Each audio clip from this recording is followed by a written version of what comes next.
With these words in mind, on behalf of the Indian Institute of Management, Amritsar, I, Yastika Jain, along with Veera Patel, welcome you all to the 4th Annual Leadership Summit, Aarohan.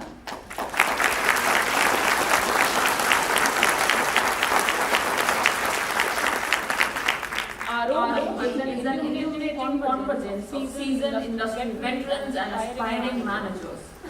In a world where surrendering to challenges is easy, Aarohan stands tall, beckoning us to explore the untold stories behind success. This Leadership Summit is not just a gathering.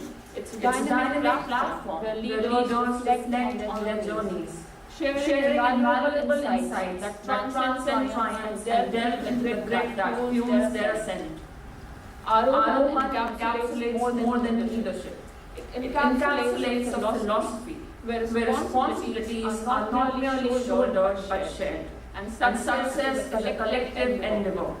As we navigate this summit, the focus is on cultivating a new generation of leaders.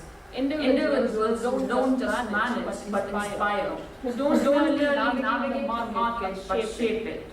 Join us on this transformative journey where the summit serves as a compass, guiding inspiring leaders towards a future marked by resilience, collaboration, and shared triumphs. It is an honor to have my present stalwart leaders, diligent faculty members, and the enthusiastic students of IIMAm Amritsar.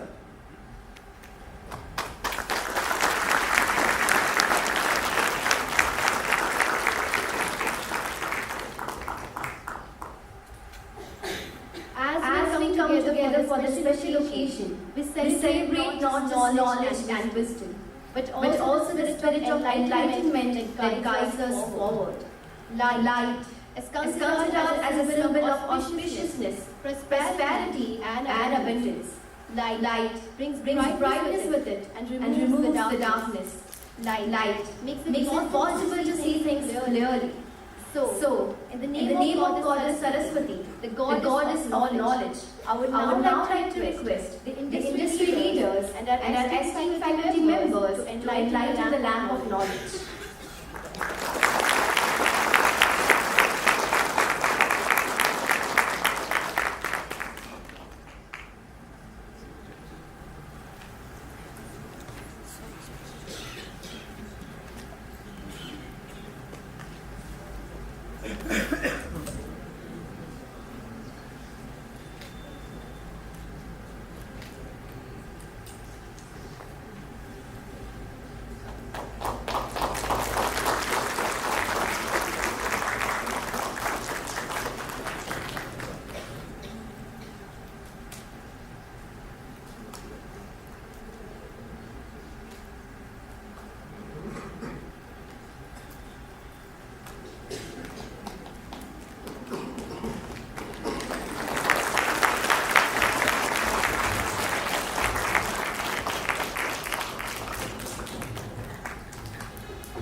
Thank you so much, ma'am. Now, I would like to request respected Dean Academics, Professor Mahima ma'am, to come up on stage and address the audience.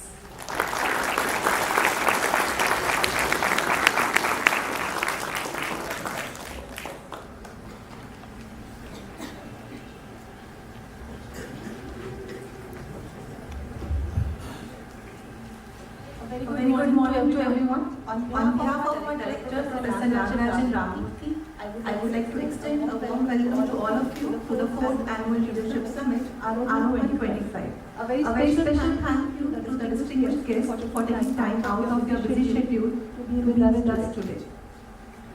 As Amritsar celebrates 10th year sphere of excellence, we take immense pride in offering programs that meet the evolving needs of the industry. This year marks an important milestone as we have officially commenced academic as we have officially commenced academic operations from our permanent campus.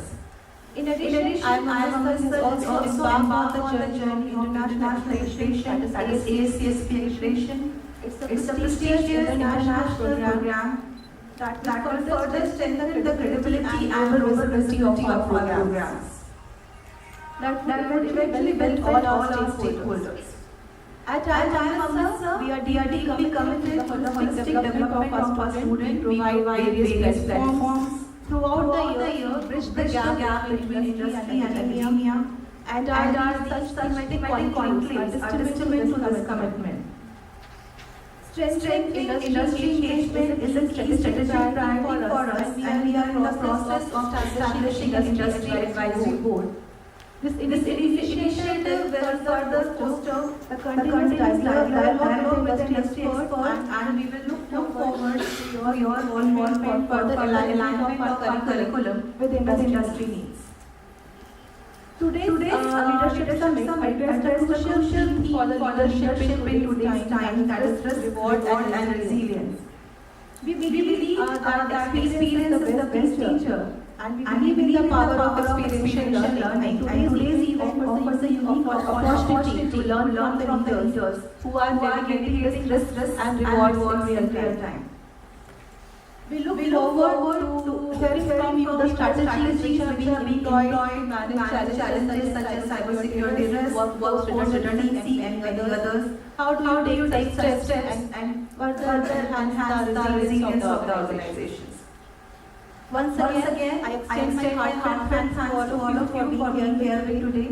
We look forward to strengthening our collaboration with the industry. I wish the organizing team the best for their efforts. Thank you, and we look forward to an engaging and insightful session. Thank you.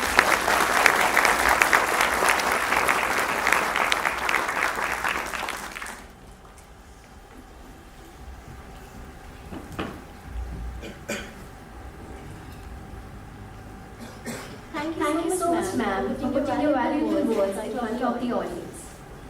Ladies and gentlemen, in the tapestry of leadership, our summit today unravels a theme that echoes across continents: risk, reward, and resilience. Thriving as a leader in uncertainty. In today's volatile and unpredictable world, leadership demands more than just managing the status quo. It requires a unique blend of courage, foresight, and resilience. Our theme today will explore how leaders can navigate these turbulent times, embrace calculated risk, and cultivate organizations that are not just adaptable but truly thrive in the face of uncertainty. We will delve into strategies, mindsets, and skills that empower leaders to lead with confidence, foster innovation, and ensure long-term success in this era of continuous evolution.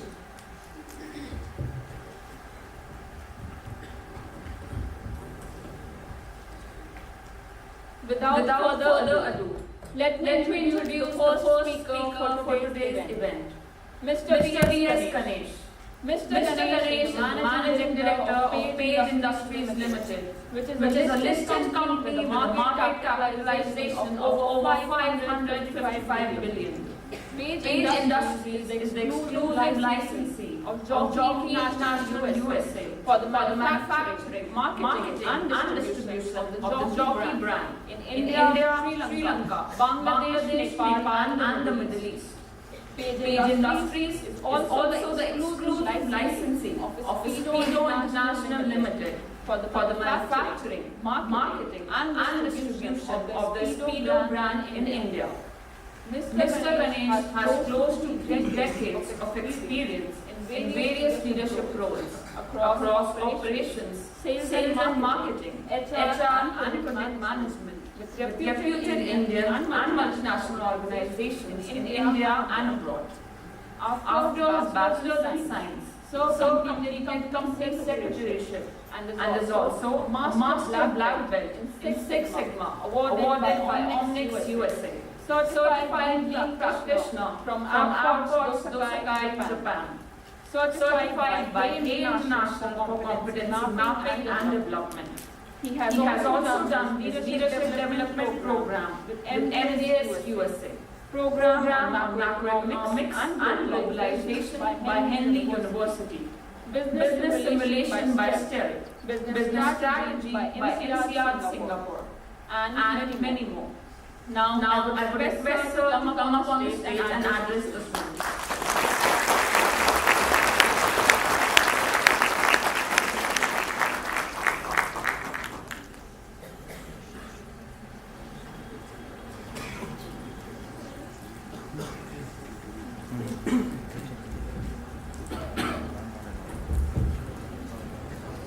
Very good morning. First of all, it's a great honor and privilege to be here. Thanks for the invite. It was an enjoyable day yesterday and I'm looking forward to today. I always like these settings because you get to learn a lot. Actually, for me as a brand, we are talking about risk. Is to make sure that the brand fatigue doesn't come in. Very few brands cross 100 years, 50 years, and today's world it is even more difficult. So Coke is one example, Nike is another, Levi is another. We are 30 years in India. My problem, my challenge is that you should not think Jockey is your dad's brand. You should see it as your brand, right? So I love to come to universities, talk, understand the aspirations, what you look for, how do you carry yourself, what do you like to flaunt upon, you know. I also look at the ratio, how many men are there, how many women are there, because for me, women is the fastest growing business. It has grown more than 25-30%. That's the fastest growing business because that is untapped. Consumption is much higher. For a guy, a black, blue and white will build a wardrobe. That's not the case for a lady. So see, but a serious why I look at it is because I want to know how many women has or are going to have control over their wallets. In the past, they have to ask their husbands for money. So if I see more ratio of women, they are getting more independent, that is good news. In fact, the number of credit card users, women, has increased 40% the last 6 years. That shows they are becoming more independent, more liberal. So that's why I come here. Today's topic, I feel, is very timely, very relevant. In fact, I feel it's all encompassing. Today we talk about DEI, we talk about sustainability. Now, risk covers all of this. Financial strength, brand positioning, market penetration, how do you calculate competition, how aggressive you want to be, all this is covered. And that's where I feel this is very important and all other things are subsets. I also feel as a leader, from a risk point of view, one of the biggest things they should know and look for are the soft aspects of the business and the risk associated with it. Since you are young, since I don't know how many of you would want to start your own business and have startups. Part of the startup. How many of you? Wow. So this is almost 50% of the room. So that is today's world, right? So let me tell you, you need to study about startups. And you need to take lessons from there. There are huge risks involved in that. How I see some of them. Let's take some example. You take the case of PT. It grew so much. It's a brilliant idea. Right? And startups well when you have good ideas. And this was a brilliant idea. Ahead of its time, but not too ahead of the time. People talk about it later. Grew. But it grew based on a person and his idea. Not able to build an organization. It was a person, and then the personality which drove the brand. So today you know where it is. I think you know the Oyo groups. Somebody who started at 19, becoming so big, and then when it went downward spiral and trying to lift it up. You know the case of Byju's. These are successful startups. Of course, there are a lot of other startups who come and go. So this is where you need to be very, very careful. Many times the pitfall there is you see money, you see growth, and you feel you know everything. And you feel like you have succeeded. And then you stop listening. You start thinking my way or the highway. And then you are not able to scale up. And your team doesn't know what you are doing. You are in your own world. And that is the beginning of the end. So it is easier to manage failure. It's very difficult to manage success. And second is many startups start to sell. You know, they will know I will get a good investor who will buy me out and I can laugh my way to the bank. There is no commitment. It is like you being in your home and you checking into a hotel. When you check into a hotel, you don't have any emotional attachment to it. It's a transaction. You know you're going to check out in a day or two. Your home, your heart is there. It's not a house, it's a home.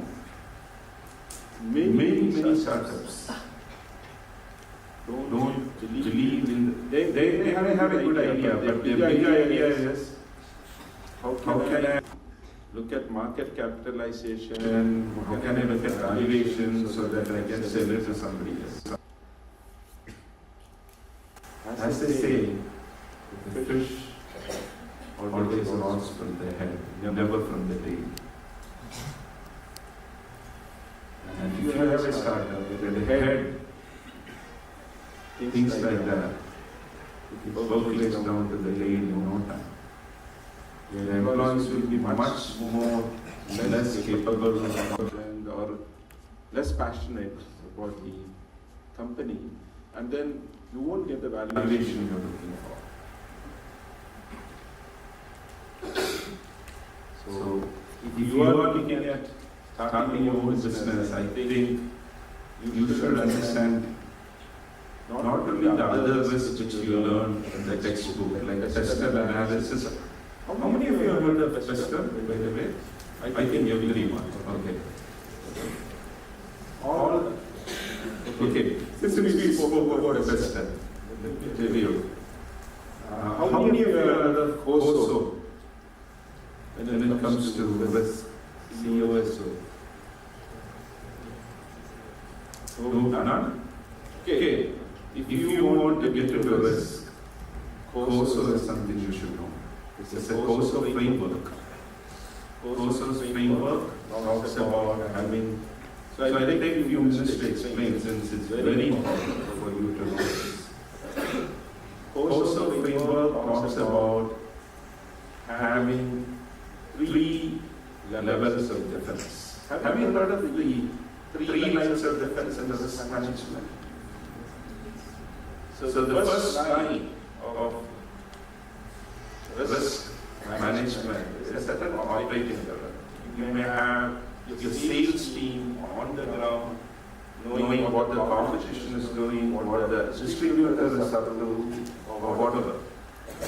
You may have your logistics team working on that. You may have your manufacturing team. You may have your finance team. They will encounter certain day-to-day operational risks, and they take mitigation, mitigative action. They foresee some of them. So that's the first line. The second line is at the managerial level. You look at the budget for the year, you do scenario analysis, you plan, and you will know what if this happens, how should I tighten, how should I monitor, how should my dashboard look like, what are the variables possible. And the third line is enterprise risk, where fiscal and other tools comes into play. So you need to have the three lines of defense. And you have to have in each one a risk register, a risk log, where you record your risk. After recording your risk, you will look at the probability or number of times it has occurred or likely to occur, the impact of the business, and then you give a risk priority number, it's called an RPN number, and then you take mitigation action. What should I do to mitigate this? Sometimes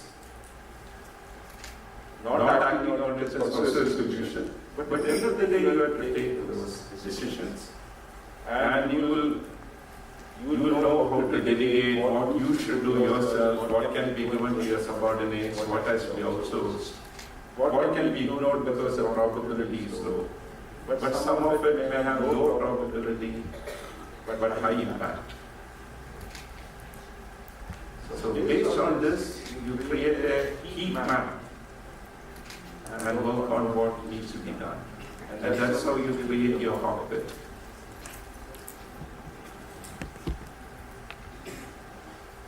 I personally believe in two models for doing this, because you should not put these numbers, probability of happening, impact, by picking numbers from the gut, from the air. You should be more scientific. So, have you heard of a tool called Monte Carlo simulation? That's one of the best tools to use, because it uses very good robust sampling technique, and what your sample size should be, how do you select your sample, and it looks at the probability, and based on the probability it can give the outcomes and the impact, and which will give you the kind of risk priority number, which is the input to your cursor framework. So tools like Monte Carlo simulation, simulation, these are very good tools, which I suggest you learn and apply. Whichever side of the business you are, it will help you to succeed. But I used to enjoy this so much, I realized the power of risk management way back, and got myself certified as a course of practitioner. And I always used to embed this. In my current organization, I am heading risk. Now I am searching for a chief risk officer, because I feel the risk officer should be independent of the business. I am closer to some of the objectives, how to grow sales, how to penetrate market, how to be the best, and your passion sometimes takes over, and you may not always take the rational decision. This is what happens in many startups also. You become a bit narcissistic, So you need somebody who's independent. So I thought I should have a chief risk officer who can actually challenge me rather than me managing business and risk. I always, and today my learning is that risk and business, even though they are connected, the risk officer should be independent of the business. He should be like a whistleblower. In the meantime, when you are a risk officer, he should not be a stumbling block for the progress of the business. What is end of the day business?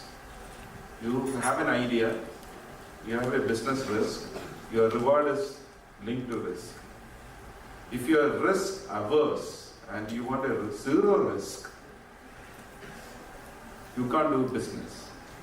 Today, in fact, I used to tell my teams, all the risk we are now discussing, if you don't want to have it, just shut the shop. We'll not have any of those, right? So you need to find a balance. And your risk officer should not be a stumbling block to the business. He should be an accelerator to the business. In the meantime, he should help you to see through good tools what can happen and how can we prepare the organization. In fact, when we talk about organizational agility and flexibility, it's very closely associated to risk. When you have new challenges coming in, when you're pushed out of your comfort zone, how do you read those situations quickly and react to it? That is organizational agility, which is possible if you have a good risk management system. In fact, one of the key words which is close to me when it comes to maturity of risk is a word called prescience. Have you heard of this word, prescience? The word prescience means ability to see what is going to happen in the future and being ready for it. One is to see. Second is being prepared. Now we say it's a saintly thing and all that. It is not so. In fact, you might have seen many organizations, we say, oh, they were lucky. They did the right thing at the right time and they're at the right place. Or by sheer luck, what they did in the past is helping them. There is nothing called luck. They were prepared. And that is called prescience.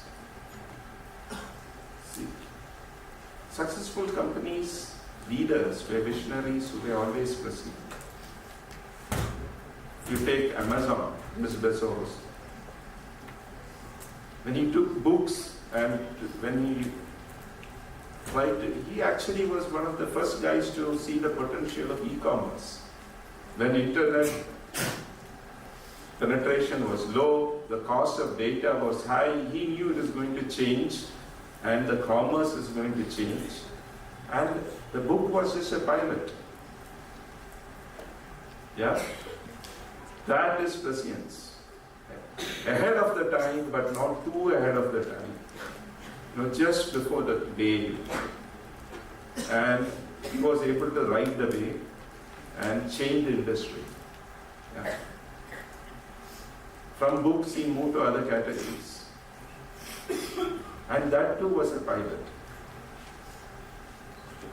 He knew how to run a multi-billion-dollar enterprise, how to manage teams, how to attract talent, how to organize, and how to convert a business to an organization. Two different words. Has totally two different meanings. And when you organize your business, you are about organization. To put it short. Of course, we can discuss for 4 hours on it, but just to put it short. Once he learned that art, he actually went to cloud computing and into AWS, right? That's very big business for them today. Great risk mitigation, because now there can be a lot of other e-commerce companies. Now Q-commerce is challenging. It may challenge the profitability. You have a plan B, and that is successful. They're totally different businesses. Because what you learned was the art of running a company or an organization. So that was a pilot. Now he says these two businesses are just incubation for my next big idea. That is how the curve works. And that's called prestige. Look at another lady from India, Indira Nui, who was head of Pepsi. Even before the sustainability wave, she saw it coming. Good leaders see what is going to come up. That's called prescience. She saw it coming and converted a sugary, unhealthy brand to a healthy brand. Today, PepsiCo still reaps the benefits of that.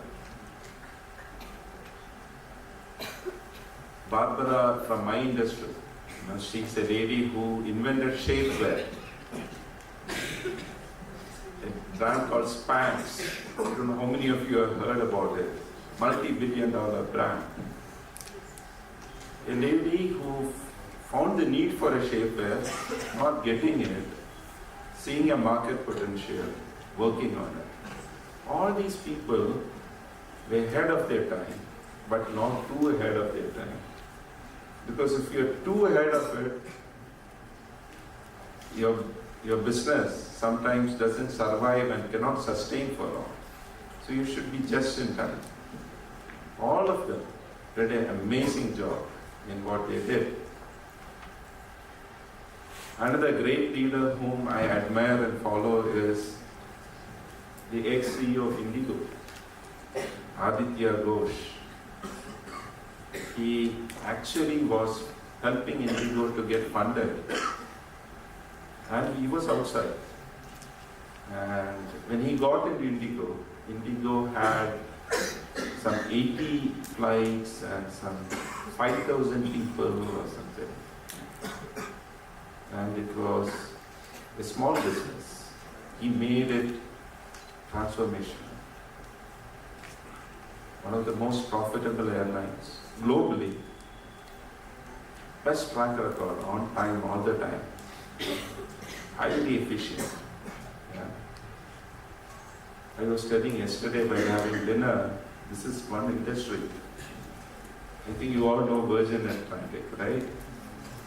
So somebody asked Richard Branson, in one of these, something like this, and there's a Q&A now.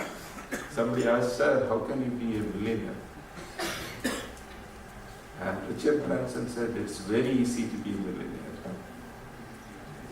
You first become a billionaire, start an airline company, you'll become a millionaire. Yeah, so that is how the industry is seen. And Aditya Ghosh proved that wrong. Now when we talk about risk, prescience, he did many things. He spent most of the time with the team. He spent most of the time to train and develop teams and to build competencies. And he rubbed shoulders with them so that he can empower the teams. This is a word we sometimes sit in the boardroom and talk. It doesn't work that way. If they can see you as somebody like anybody else to whom they can communicate, work with, exchange ideas, empowerment comes automatically. And if you encourage people, and if you genuinely train and grow them, they become passionate. He used to spend a lot of time on that. And his management mantra was simple. I take care of people, my people, and if they can take care of my customers, my business is in safe hands.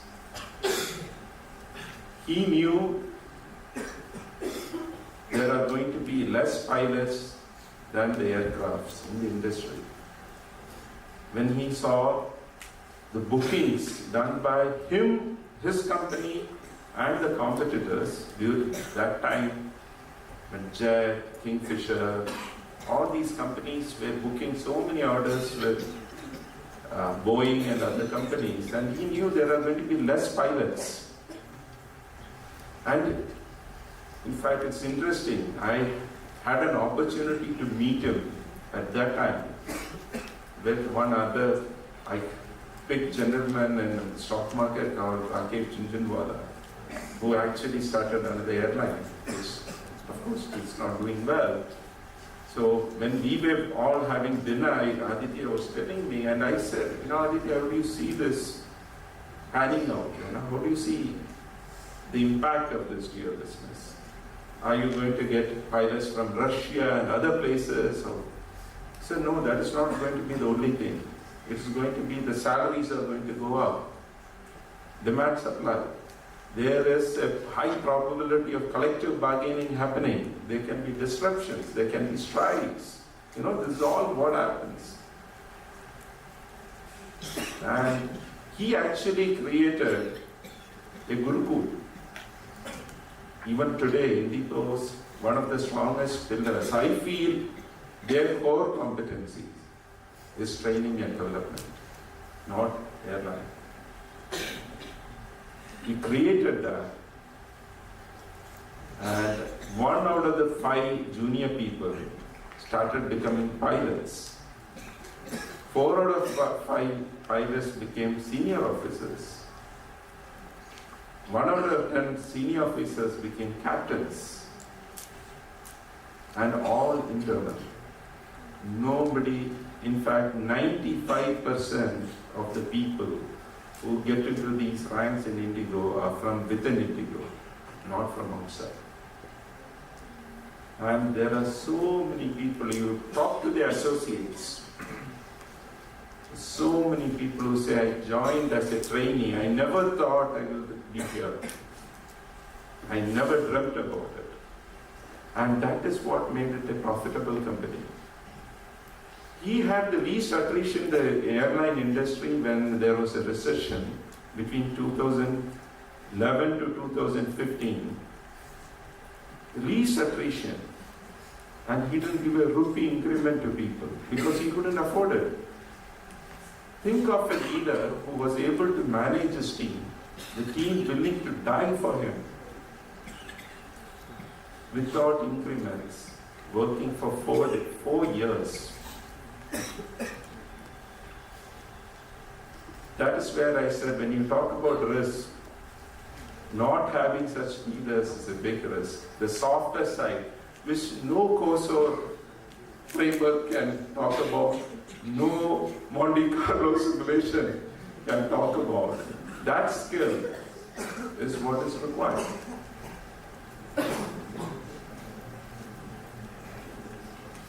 You need to actually learn from these companies. There are so many lessons. In fact, me and my friend Prateek, we came in the same flight yesterday, Indigo. Since I'm tall, I told Kevin, I need a groom seat, and he booked me seat number 1. I was in the front. This flight is going from here to Srinagar. And there was a big group of some 30, 40 people from Bangalore who are going to Srinagar, who look like first-time travelers. I think they are gone to the Mecca or some place and coming. Very down-to-earth people, have not frequent flyers. The way they manage, the respect they gave to the passengers. Many of them don't know whether the sandwich is free or not. They don't know how to flush in the toilet. They don't know how to open the door. Each time, sir, ma'am, helping. And they are the front. I am in the front, I can listen, I can see. Many times you do all that to the customer, but once they go, they crib. These people never crib. It is coming from here. They never crib. And sometimes when somebody does, they will say, do you want some water? There was one old lady actually. when they saw the sandwich and all, she asked for food. They said, you have to pay for it, ma'am. And she didn't have the money.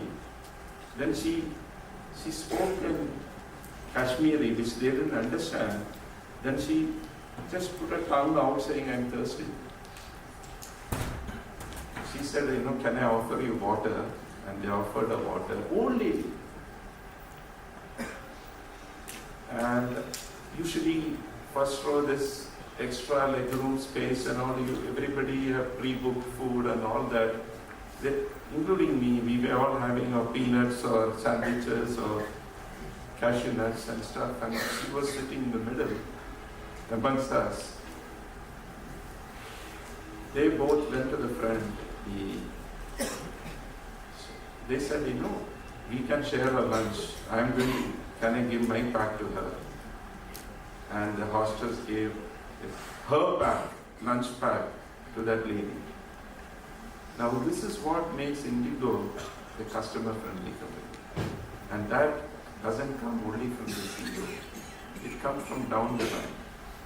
If you can build organizations like this, since most of you, I may be going a bit out of context, but since most of you said you want to start your company, that is the vision and that's the leadership you should have. I think I'm getting enough signals to stop. So, thank you once again.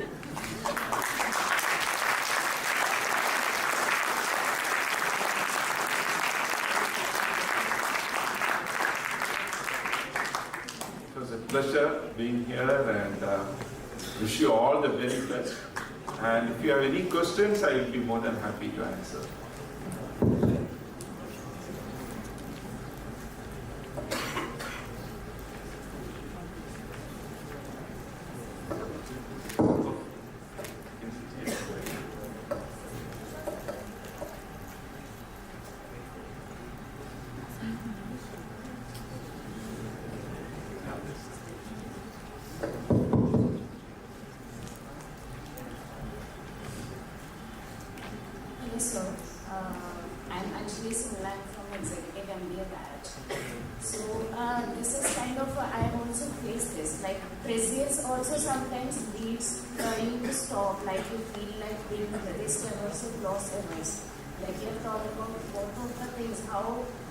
Sorry, I can't hear you. Am I audible now? Yes. Yeah. So I was saying I'm actually from executive MBA batch. So I have faced this in the past, like it sometimes leads you to become risk averse or loss averse at that time. So how can we mitigate that thing? Very sorry. May you able to get the question? So she's saying that prescience lot of time leads to becoming risk averse. So is there any strategy? No, for that? prescience actually doesn't make you risk averse. Prescience is foresight. It prepares you actually.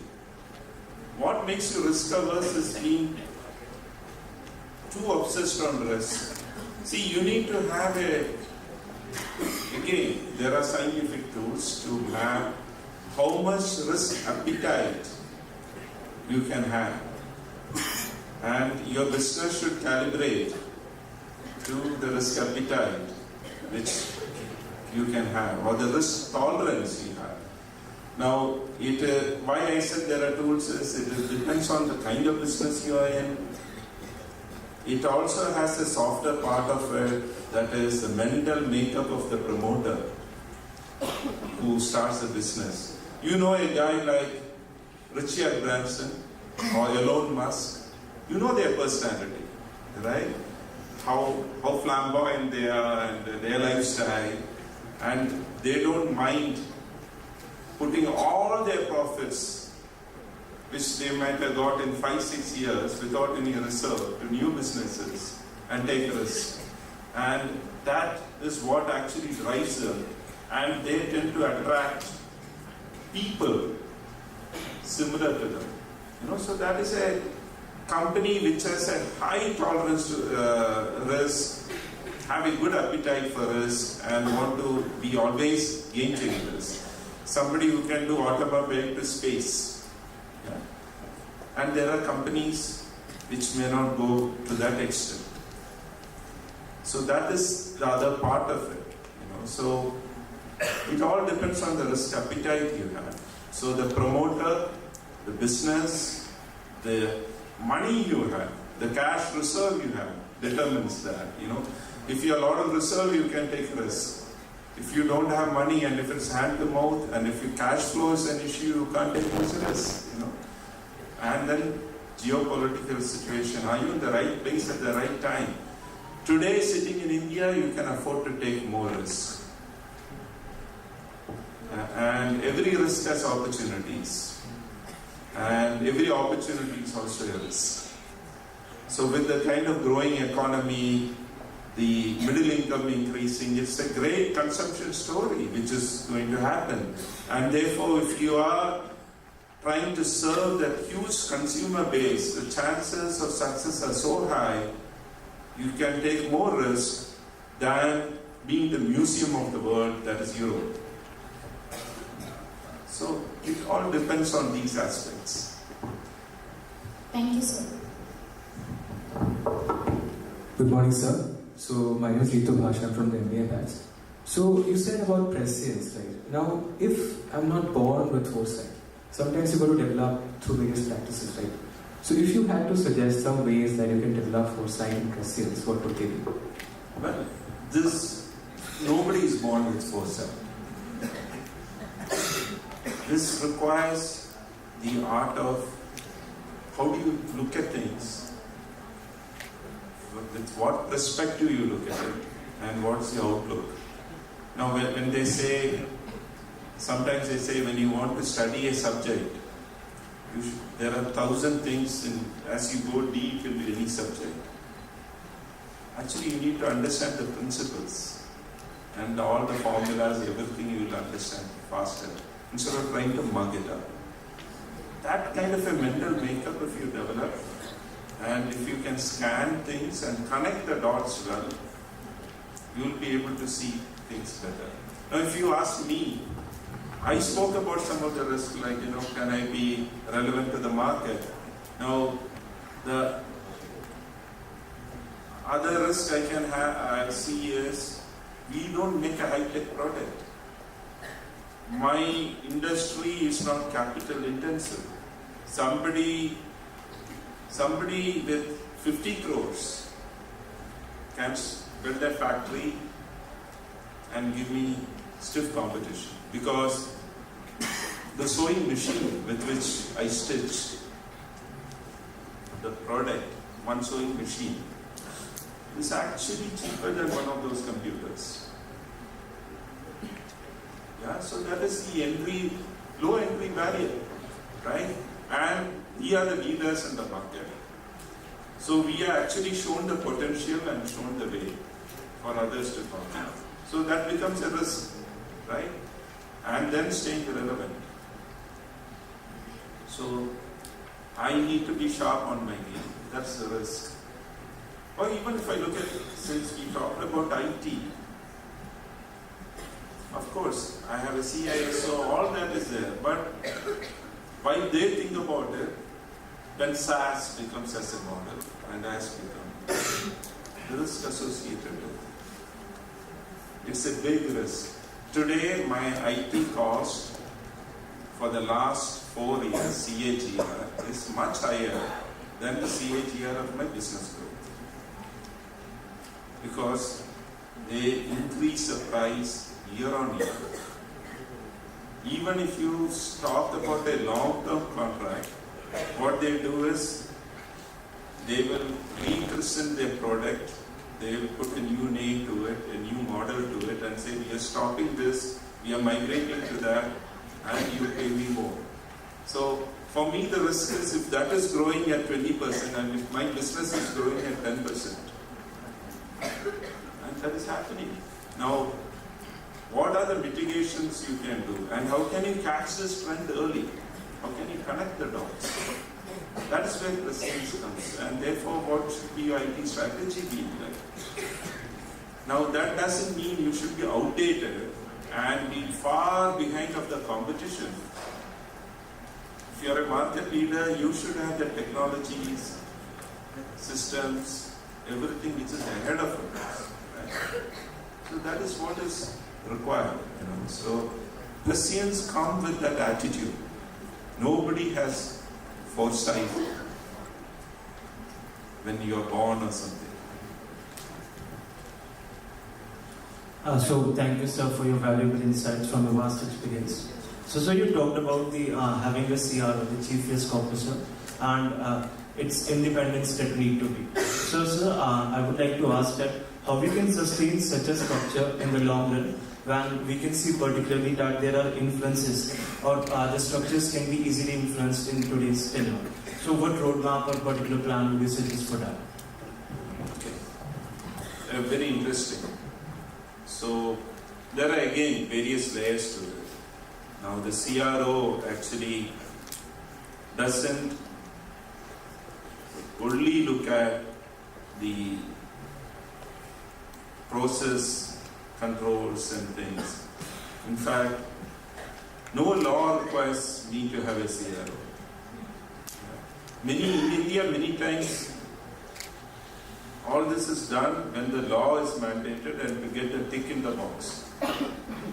But if you see risk as something which is going to make you strategically much more agile and better compared to your competition, you use that department much more wisely. Yeah, that is one part of it. That's where I said how healthy the fish is depends on the head of the fish.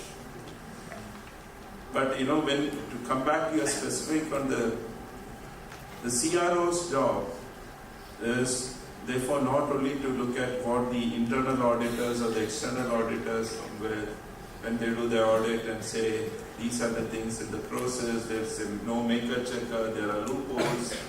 Those all will be taken care of by other people. I in fact don't want my risk officer to get into all that. What I want him to do is to do things like pester. Yeah. Keeping the ear on the ground, listening to the customers, looking at what the competition is doing, what the technology landscape is, how it is changing, what are the behavioral changes of my consumer, what is his new preference, are my leaders tuned to it, what are the training and development required to do that, Do you have a good business continuity plan? This is one of the favorite words of most of the folks. Yeah. Now, business continuity plan, when we talk, they talk about only, most of the times when I talk to leaders, they talk only about two things.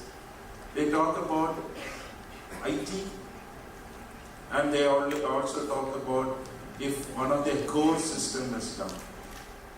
Now that is not the only thing as far as business continuity plan is. That's where simulation comes to play. We have scenarios like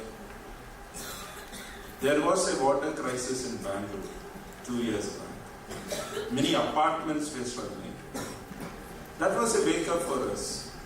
22,000 people. What if we had to manage without water? How do we run our factories? We have a playbook. That is part of BCP. Yeah. We actually, prescience, we spoke. Even before COVID, when we were looking at health, safety, hygiene, we moved all our plate washing. We serve, by the way, 20,000 lunch free every day. And I eat the same food which my machine operator eats. And I eat along with it. We had bought 35 industrial dishwashers across our units. We were cleaning plates without touching hands. That helped us during COVID. Now, this is all part of BCP. Now, even when it comes to IT, many times we talk about what if your SAP goes down, how will you continue your business? How will you keep your lights on? Actually, if you're looking at data protection, IT protection, it is not your core ERPs or the core systems which are vulnerable. It may have vulnerabilities, but less vulnerable. Because those will be your best in class companies. You may be going with SAP or some big companies who have enough firewalls, protection systems, data architecture, and they come with patches, all that. You know where you keep the windows open and make your organization vulnerable? Maybe it is the small software which you use to print the MRP barcode. You might have developed with some local vendor, and it's connected to all your main systems because it has to fetch data. It may be to do with some attendance recording system or something small. Now, if you don't check them out, if you don't have continuity plans, in fact, they can actually stop your business. So that is the mindset of a risk officer, where he doesn't look at the beaten paths, but looks for new paths.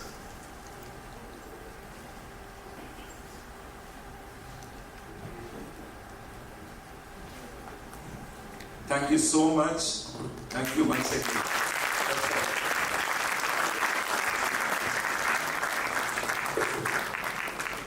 Due to scarcity of time, we won't be taking any further questions. You can reach out to Sir on LinkedIn to address your questions. I now invite Professor IIMAm to honor Mr. V.S. Ganesh with the memento as a heartfelt token of our appreciation.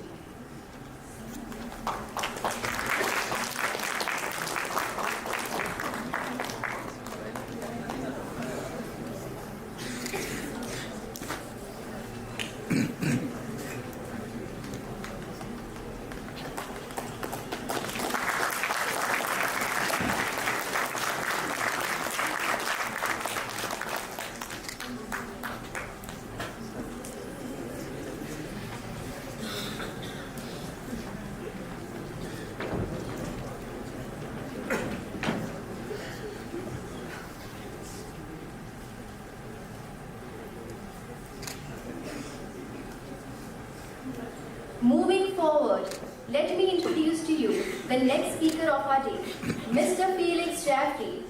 Mr. Felix Jeffery is a seasoned IT professional with over 25 years of diverse experience in the IT service industry. He has been instrumental in various strategic functions, including sales, talent acquisition, client account management and engagement, vendor management, and most recently, strategic partnerships and alliances. Currently serving as a Senior Director of Strategic Tech Partnerships and Alliances at HTC Global Services, Mr. Jeffery has been an integral part of the organization for the past 12 years, successfully managing multiple portfolios. His expertise extends to boutique technology partnerships and exploring new growth markets with a strong focus on vendor negotiations, business process development, strategic account acquisition, and continuous improvement. With the Master of Science in Business Administration, specializing in international management from the University of Southern Denmark, Odense, he possesses a deep business acumen and a keen interest in driving sustainable competitive advantage, innovation, and technological-driven processes. His global exposure extends travel across Asia Pacific, Europe, and Scandinavian countries, enriching his perspectives on international business and market dynamics.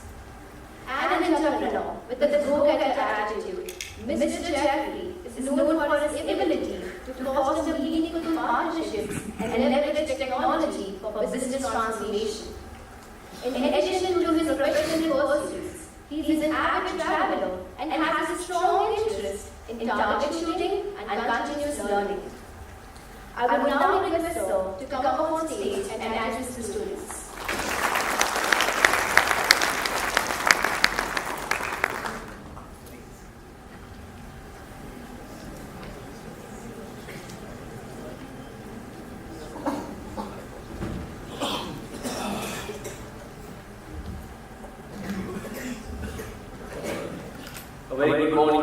all of you gathered. First of all, I'd like to thank the management and Kevin's persistence. He made me come here. Even though he just called me on Thursday, I was traveling, gotten from an overseas trip, and this was possible because I always believe that it should be giving back to the community.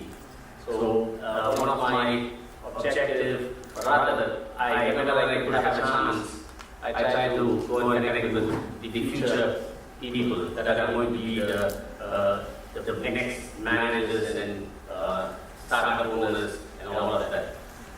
So it's going to be like I couldn't make up a presentation because it's too less time. Then I thought I'll keep it very interactive, right? Where we're going to talk about more. I'm going to talk more about your strategies and all that in the books. Rather, I want to take some practical applications, right, on how you can improve yourself. So, in that note, I'll start with my little phases of things like a framework on how you can define yourself and build something as a better strategy, right? From being driving empathy with your workforce, building your workforce, and then having the adaptability to just transform wherever there is the market dynamics or a paradigm shift happens. So for that, you all have to be turbulent times or all the time turbulent, and you can't just dodge anything, as Ganesh emphasized on few of the aspects. But then there are some that sustained and prevailed, but some they do not. It's all about like how you foresee, have that kind of using your own analysis and your data that you have and apply technology. Technology is the way you use it. It gives you the kind of output, right? But you should know what you need to really consider as data, because every number is not data for you. So when you're looking at it, the real data should be transformative and it should lead you to direction setting, right? Where you should be able to gauge what is going to be progress, what is going to be not so progressive. But then everything has got a risk. But then having a background and having a probability of a success, more success model is the more what do you call it as the framework that everybody has built. So to start with it, I will say something about a few mantras that I follow, right from my I've been starting my career and I was an entrepreneur involved with hardware and running the coding in Clippers, COBOL and all of that. And then I was building computer systems and then I moved out of India, 1996-97. So from there on, it was something as a passion, right? So I firmly believe that when you are cut out to be an entrepreneur, you slowly build and cultivate the habit of wanting to do it. So you're more individualistic and you even are working for somebody else can implement that as being an intrapreneur. An entrepreneur within an organization is an intrapreneur. So that basically means you don't need much of people to come and tell you what it is. So you become a leader and you take the charge and you and start defining plans and you execute them. And when the organization sees growth in that, obviously they're going to take inspiration from that and then do what you want. So basically, drive your passion, whatever it might be. Because I know that a lot of, when you're coming out of school, you may have multi-thoughts, right? So one thing that I did was, I'm never cut out for any engineering degrees at all. I knew that. So I was very, very clear what I wanted to do. I did a bachelor's in business administration from the University of Madras in 1995. And after 10 years, in 2005, I did my business administration again in international management. So at least I was not a guy who did my engineering and jumped into software technology or into IT. But then it all came to me as part of a job where if you have keys and ready to learn, you keep your learning curve up all the time. So there can be a lot of other things can come and attach themselves to you to make you more progressive. Right? That's the one thing. So drive your passion. And when you take up your first job or even the smallest thing that you take, I would want you to just give your best to it. And it's very simple philosophy for me. I don't get stressed. Of course, you do get, but then you don't show that up. You have to make your work and life balance. It's very simple. You have to manage your tasks and you don't be a slow shopper. When you are a slow shopper, then somebody else is waiting for you to move to the next level. So as long as you are not doing that and managing the things that you do, that means you focus on the core things and dedicate and assign the task to somebody else. Right? So your downlines. Delegation is just not delegation. You should also ensure that you are empowering them to take certain decisions and they don't run you all the time. With this kind of model, you will be more focused on the top tier things. The top tier things are the ones that is actionable from your side, which is going to be the kind of decision-making initiative. So when you are doing that, you definitely are grooming a good downline that is going to be built for the organization, also that you. So my point is, love your job. It's not about loving your job in the sense that you are taking stress and you're working too hard. No, you have to like what you're doing. If you don't like and just work for the economics of the side of the money side of it, it's getting going to be bored, and then you probably are going to be not happy at all. At some point in time, you're going to say, hey, why I'm just not in the right. You can be there at the early stage of your career, but when you're going through that, probably when you do your first job or the second job, from there on you should have some kind of connect what you wanted to do. I saw the enthusiasm in you with the startups, right? It's something like initiatives, whatever I had in my mind long time back, 20 years back, are all those startups, and some of them are flourishing extremely well. Like, whichever it might be, the food industry or in the healthcare, whatever it is, but then it was all possible because of the kind of what you call digitization, the transformation, and the network coverage of the internet facilities that we had was built on from there on.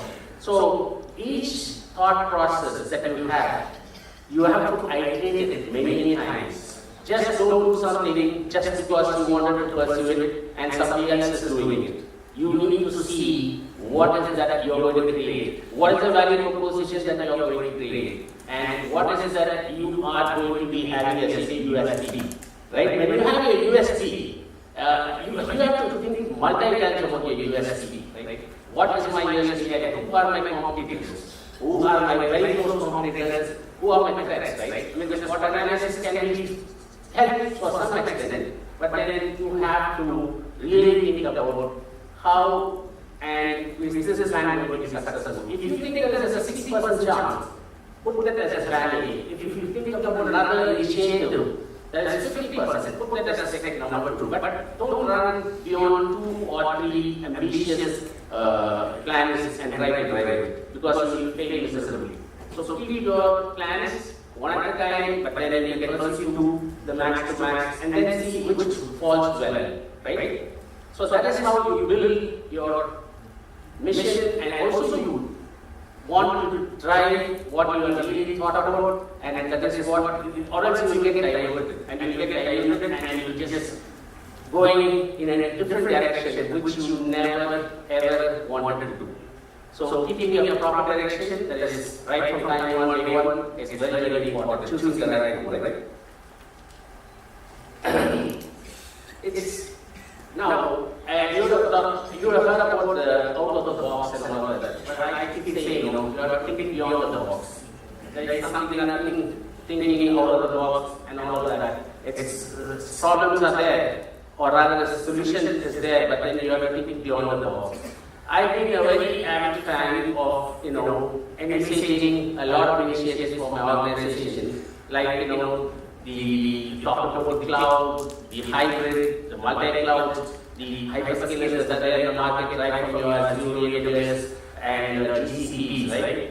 So there are certain industries that they can what are the companies that they can adopt with it, and what is the advantage of you taking an hyperscaler and working with it. What I mean by this is, don't adopt to something that you are not sure or not, it is just not a market trend that you follow. You need to be very, very analytical about it and see whether it's going to harness and build your business growth, not just going and adopting to something because everybody is doing it. Because what works for somebody else absolutely doesn't work for you, right? And again, you have to see that change is the only constant. Always, you have to be, you can't resist change. And any change, sometimes you may even feel that the change is not good for you. Somebody is pushing you to do that. But that is a change, that's a dynamic you have to get into, at least for the initial stage of your career when you're moving on, because a lot of perspectives, things change, but then change is the only constant. You have to keep changing, be adaptive. Adaptive in the sense you have to keep adapting to the new dynamics, right? That's how you can just have the mind shift to change.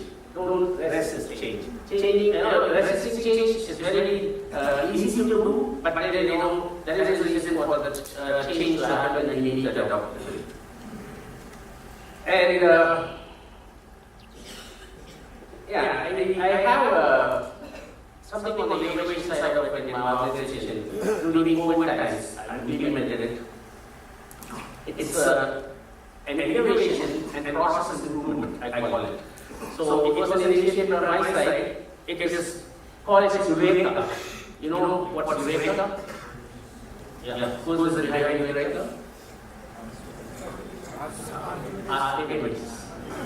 He's only back at the jump of the land, right? So he wanted to be set like, he found that this is no water and all that. Technically, I won't get into that. But then, so Eureka is a Eureka movement. So what he did was like, that movement he phoned and made an intelligence spirit, and he was able to capture that one instance. So your thoughts can trigger and it can multiply the brain system. A brain system. As soon as it comes, capture it. Write it down. Note it down. If you don't do that, you might lose it. Because I do that quickly as I write down anywhere and everywhere.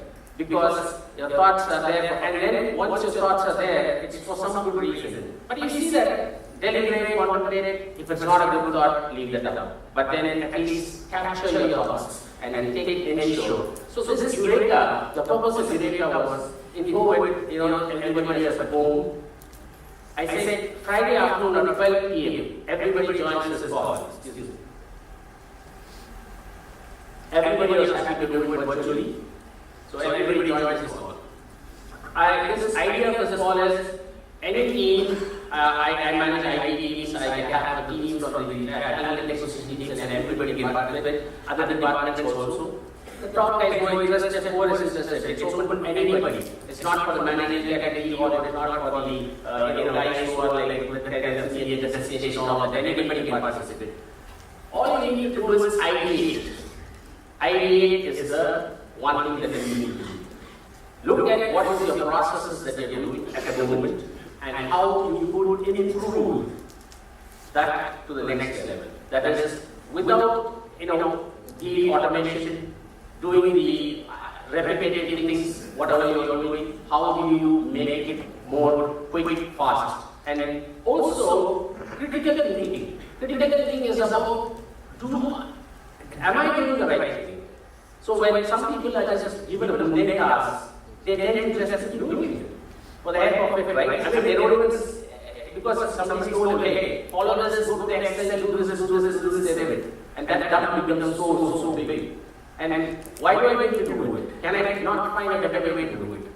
This process of improving what is the method, really gave us a kind of a bird's eye view of what are the things that we're doing. Some of them are redundant, and some of them are not required, and some of them, and that became an organizational, implemented this area and US as well. So there was a lot of people who came to the talk, and that they called it, we have a very open forum, just everybody comes together, talks to each other, informal discussion about work. Informal discussion about work without any kind of, what do you call it, template. So you don't come with the kind of mindset, your boss is watching you, nobody follows anything. They can just put comment, they can also write anything to analysis. So all of this, we made a great change, and some of the processes were super stunning, the outcome of it. And we realized it in real time, and some of them are still very involved. So this is how you have to think out of the box, see something like, how do you actually build a kind of a discussion or dialogue with your colleagues, because everybody have a thought process, but they will not be open to coming and you, hey, can you implement this more? Because they think that I'm not the right person to do so, and the manager has what some super guy who has decided, so it has to be done that way, right? So keep this in mind, and I write some articles, you can go and see them in my LinkedIn post. I have hashtag continuously writing on leaders to be a ladder. Leaders are the ladder, leaders should be a ladder. What I mean by that is, a leader, when you get into the kind of leader mode, or even manage one person, you are a leader to that person, you need to ensure that you are wanting to become a leader as well. If not, you are being very selfish, I would say. Because once all my journey, wherever I was working, I used to throw up my ladder, and whenever I grow to the next level, I know that somebody I need to displace. And my question has to be taken up by somebody else. That's the hierarchical growth. So don't be wanting to prove yourself, but wanting to give it back to your team that is also supporting you. And when it's a what friend, I will from the friend, and when it's something to do the credit side of it, I will definitely take that. So that's just the kind of, you slowly learn that feel like, it's intentionally comes from within you. Because, you want your team members to be happy, and you want to see them getting the bonuses as well, right? Because it's a teamwork, and it's also a team effort. So have that in your mind. Even if you have one employee down you have to respect them and let them grow, and give them kind of improvement space for them to build themselves and reach to your level or whatever they are good at, right? So you should pay way for that. That's one of my ideologies or one rule that I follow.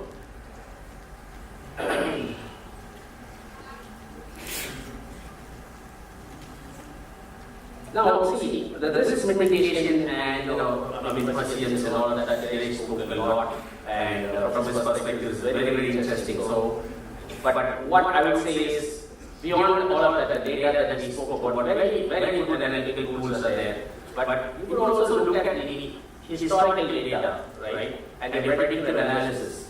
But those areas have to be fed well as well. Because if you don't feed the right data, you get some, bloated information or some entirely different pictures made to you, which you will not be able to take strategic decision. So you need to have the right data fed into it to get the right output. So while you are analytically thinking your finance team and all of that, they have an entire overview of what's happening within the organization. You should also be willing to adopt technology to even take that and see what does the system has to say, because it's essentially just puts all the data and gives you. So you don't need to just go and fetch everything, do it manually, and you have a lot of perspectives coming off that. So you can have multi-analysis done, and then you can see which is the best route to do. Take and go, right?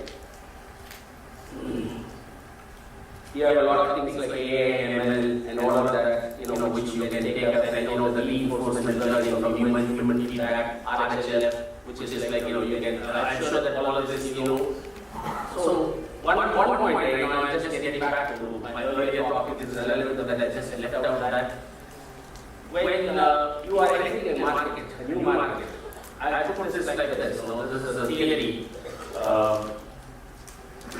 The top dog and the puppies, right? The top dog puppy effect, right? When the top dogs are the saturated players in the market, the top players, they bark. And when they bark, they just bark in a very way that they know that the puppies will run away. That means, hey, I'm the leader. For example, a very established, like Ganesh's company and all of that, they just make a little club and say that, oh, that's it. And then all the puppies have to just move away because it's a very established market, no company is actually time to do this.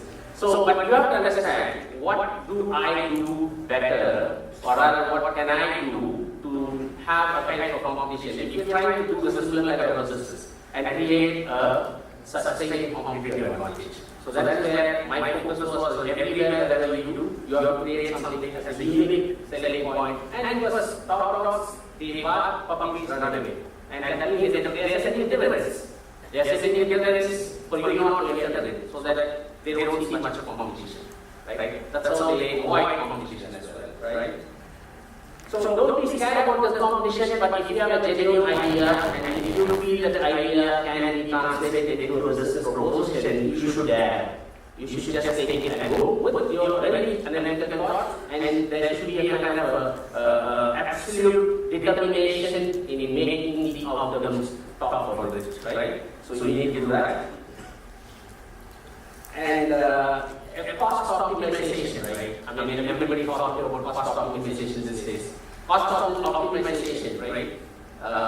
It's not about just going and cutting down all your goodness that you give to the employees, because the company suddenly decide during the fag of the year, you always see that all the corporates from the lull periods, when it's in the US, it's Christmas and New Year from October, we start saying, hey, everybody have to get, gear up for next year. We are doing well, but we are not doing so well. There are two things to it. One is the upcoming appraisals, and the other one is that we need to have something for the rainy days. We want to save cost. And most of the workforce are going on holiday. Right? That's absolutely true about it. But then we put it in a different way, saying that we need to do better the next first quarter. You all will be bring something fresh to the table. Right? So everybody is working towards that. While we are working towards that, you have to, when you talk about cost optimization, you have to know what is cost optimization. Why do you apply cost optimization? Cost optimization, you cannot curb something and stop doing that and cut costs from there. It is not that. It is an internal thing. You should not optimize your costs, right? You have to optimize costs where you are spending unnecessarily on something. Right? You might be even doing it by trying to do all your own stuff. But there are small partners, vendors who can seamlessly do it, which touches upon outsourcing. You can just outsource and get the job done for 50% of the cost that you are spending and your efforts and time to go and build it. It's absolutely, because focusing on core businesses is the only way to survive and sustain the long run. If you are going and wanting to do everything and creating everything, you can't build a kind of a dynasty for yourself. You need to leverage partnerships and collaborations. The great story of, I'm sure that everybody knows about this, the great story of how iPhone even came into the frame. It was only because of AT&T, right? The kind of collaboration, the partnerships, the great partnerships that AT&T had with iPhone, and that is a kind of a scale-up partnership today. That is how iPhone even came into the scene. And so you have to understand that at the same time, there was no innovation or absolute saturation with the Nokia, and you saw what happened to that. Right? And they were the pioneers in the market. So you have to draw balance between all of this. And cost optimization back again. Simply cutting the fuel emissions or not giving me the kind of shutting down my electricity and putting down the AC or taking my infrastructure cost and all of that. It's absolutely, you're taking the balance of the employee and you're not giving them the kind of space and freedom to work. And then they come and they know you should just ensure what you mean by cost optimization is all about. Like, I go back to Ganesh's point of, I'll tell you one strategy that was, again, in Indigo, because of this airline industry, we cannot stop talking, you can't negate talking about them, because this is some very crucial business. A lot of players are there in the market, but some of them are, even with the belief, the very good point, they are touching and just there, they are considered to be okay place, right? And it's a difficult market. So what they did was, they cut down every time you go fly or you go, they say on time every time. Right? On time every time, they emphasize the on time every time mantra because the flight is taken on time every time so that they don't get the parking charges. And factor A, factor 1 is that they take on time and they don't waste time and everything is clear and the plane is ready for the next flight. So it's out of the tarmac just as quickly as possible. Number 2, they don't have any heating ovens. You only get cold food. They don't have any heating ovens, right? So heating ovens, each of them are 12 kilos each, and you are putting that into accommodating that into your package. Just imagine the kind of money that you make. So you negate the heating machines, and in your only employees, women, who are like the weight and aircraft weight, and whatever you can, so they have the additional. So these are the very simple 3 mantras that they, I recently read that awesome fact. This is what it should be. This is like called a cost of decision or thought process. Not like going and saying I'm going to cut not going to put my AC units on, or I'm not going to give food at all, something like that. Somebody should be prepared, because nowadays if you want economic travel, you know that you have to manage your own food, have your water bottle, and all of that, right? So that's how it goes. Oh, yeah, sure. Say market element. A lot of people hold on to legacy, right? Legacy to modernization. Legacy, the old school of thoughts. It's all about like letting go of it in a sense when you have to adapt. I've seen some of my top managers very good, the guru societies and even IIMs, but sometimes they are very rigid. They are not willing to be. There are 2 factors to it. Very openly and upfront, I want to be on that. That is the mindset. They have the old traditional mindset of not wanting to take risks, and they put everybody on that and say, hey, hold on, we don't want to do that, let's wait and see how it works. But by the time somebody is more taken you and follow. So it is sometimes you have to be willing to move from the legacy and be transformative in your approach, right? And I think I've covered almost everything. Cyber security, like I want to touch upon, we are an IT services company. Cyber security, there is no one solution. It's only your personal hygiene, how you personalize in the sense like how personally you are hygiene when you use your computers and what data that you are sharing with. It's very, very important. Cyber security, each company we have the best in the best redundant servers. We have the SOC 2 type 2 servers, everything in play, but then the bad boys are the bad boys. In my previous role, I used to be working against online examination conducted in Australia and again in 4 other countries. But there is similar simultaneously there is so much of bad boys. We defend them from Korea, the Chinas, and I want to name some of our neighbors. They used to come in, right? And try to intrude. We call it the IDS, and we are the good boys, the intelligent detection system, and we do a lot of work on that to stop them, lock them, and reverse message them. Like you have seen all of this, the salmon gets sand, and there are a lot of things that we see on the YouTube and all of that. So, any variable of however it is, you need to have a discipline of what data. Use the generic terms like going into a conference, not sharing too many things, have the security antivirus and all of that. Recently, I was seeing the blue screen effect, where there were 2 big giants, like one is Microsoft, and then there is we had that kind of a crowd side. When there was a patch, every system installed, and we were in fact affected by that. Some of the systems running in the US got affected. So that was kind of, all you need to do is don't expose yourself too much to the internet. You need to have the privacy and secure your data. That's very, very important, right? So I think I covered everything. The last one would be this is my recent read, Robin Sharma, The Monk Who Sold His Ferrari. If you guys get a chance, buy this book, okay? Who will cry when you die? Okay, by Robin Sharma. Who will cry when you die? It's excellent read. I'm on the 89th page, I think, last week from Chennai, where I was flying, I read that until. So, it gives you one-page instinct, like, what you need to do, waking up at 5 a.m., what kind of goodness does it create you, having self-discipline, right? And helping one person in a day, what does it do? Spending half an hour for yourself, what does it do? It's a really good read, and I think it will give you a lot of discipline and self-help. So please grab a copy of that book and try to read that. It has been awesome learning for me. And all keep the time, and last but not least, keep your learning curve up and running. You are never ever old to learn. Continuous learning. Learning is the one thing that can give you the dynamics of the changing world. Thank you so much. Thanks to everyone.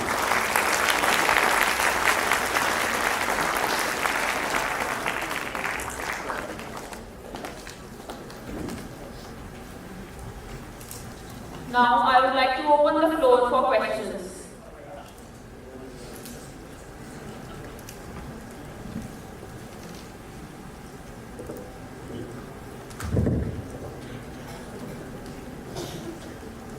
Please go ahead, be interactive. I wouldn't mind if I am able to answer.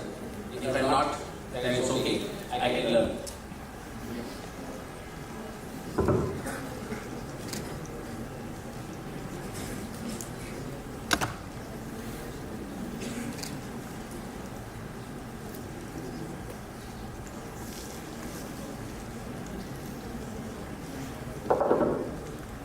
Yes, so from your beginning you have started from the associate to the senior director position. So what is your primary learning and also what kind of strategy is implemented to get to this position? First of all, I'd like to clarify that I was an entrepreneur. I never became an associate director just like that. I was never elected. I had my own business. I failed. I again failed, and then I somehow grew up. And then I still have something that I do as my passion, my secondary job. But this company I joined as a senior manager, got promoted as director, senior director, and now in the upcoming I expect myself to be a AVP the next year. So that's a good transformation and progress. So what is your question now?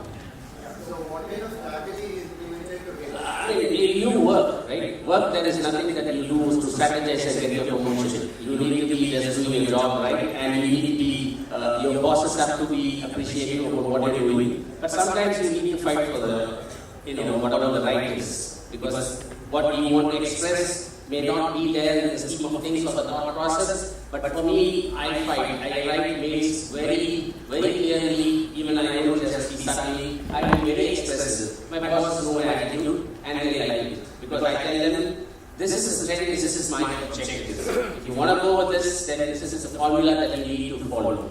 If I'm okay, if you don't want to do it, but then at least I made my point. So keep making your points and put the analytical thought. Just not saying like, hey, why do we not start something like a burger store next door because we have space? Right? We are like an industry. So work in allied mode.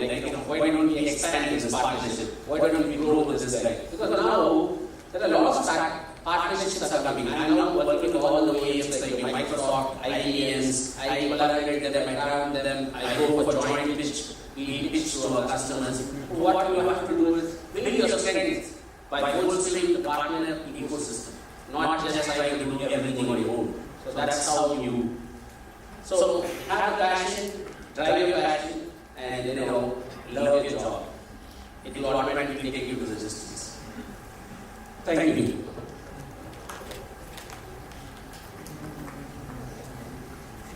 Good morning, sir.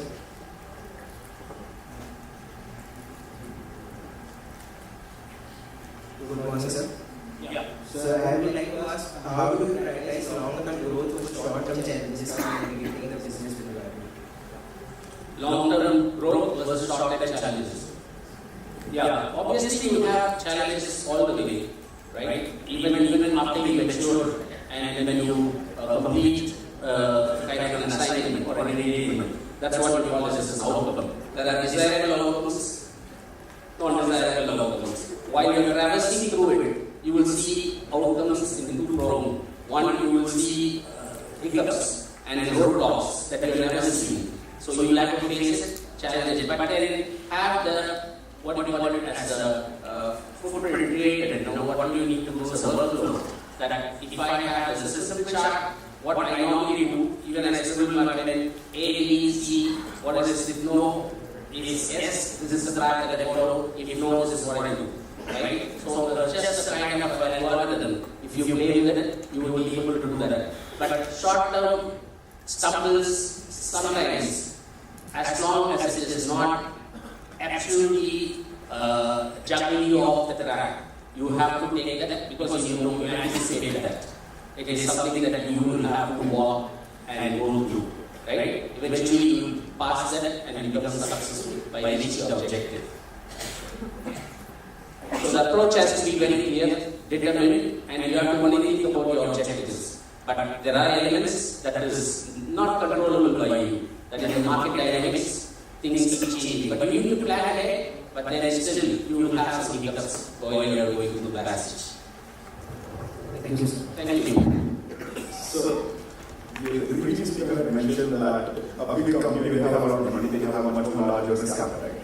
But the most uncertain times and the most risky times is for a startup. So how much of risk appetite does a startup have? Because for most startups which will work, they have to take long shots and very low chance of success. So in terms of risk appetite, what exactly should it be? It's a good question. Okay, I'll tell you this. In fact, the big companies are having overheads, which a startup doesn't have. So you save money. In fact, you don't need to take the rent. So you are not just as serious as them, paying like employ 5,000 people or 10,000 people and have to still think about taking a strategic or a new, even the smallest deviation that requires investment and all of that. So all those companies are aligned to their core objectives and where they want to grow, right? So from a startup perspective, one you will choose. For example, you and your friend who have some expertise. Right? You have an expertise, your friend has an expertise. You work together, join hands and start something. Primarily, you will be the two people who are involved in this until you go to a kind of a level that you want to expand. Risk mitigation is everywhere there. Even the slightest one, risk mitigation. You have to have the mitigation. I mean, the model LNOC, there is some cost that you cannot avoid. Right? There is some things that you have to do, like from your marketing, but do it in the, you have a startup mindset. You know that I have to grow to this level. That's when I will have this kind of stability, and then I will invest more. So you don't pump your money all into it. You don't take, my father has given me 50 lakhs. I want to just put it all and just, no. You have to have stage. You have to consider yourself as an employee while you're working in the startup. That's just a mindset. And then you start employing. Don't employ anybody until you get to the position, until you cannot manage it. That means you're already making money. Then spend the money. Thank you. I kindly request you all to reach out to Sir on LinkedIn in case of any further questions. I now kindly invite Professor Vartika Datta ma'am to present a memento to Mr. Felix Jeffery sir as a token of gratitude.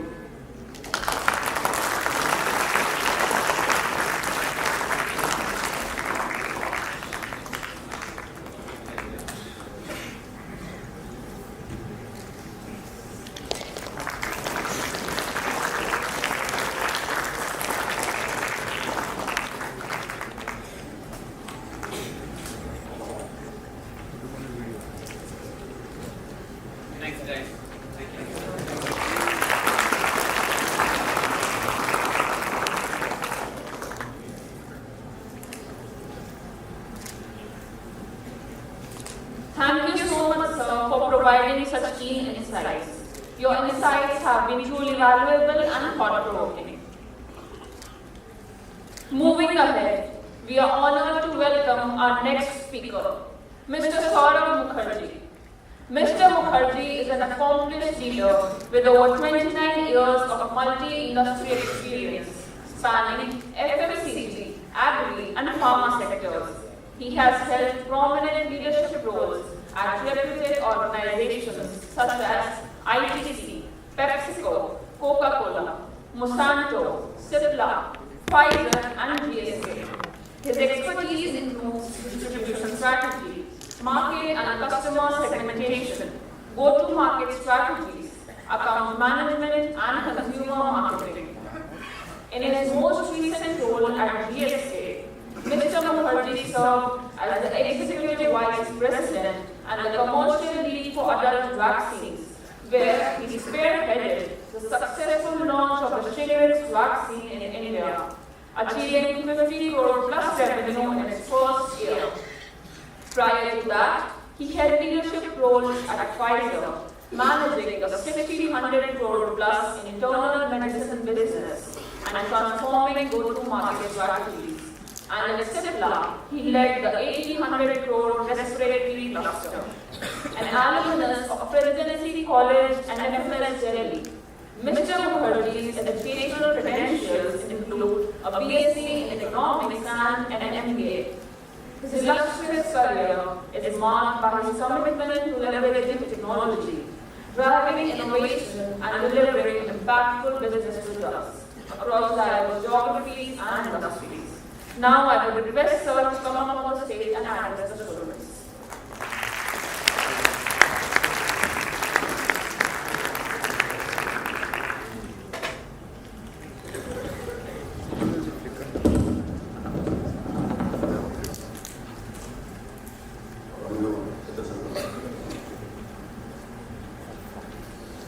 Good morning, everyone. Can you hear me? You always sound better when somebody talks about you than when you talk about yourself. Very good. Thank you. No lies in there. So I'm the only speaker with many slides. Sorry.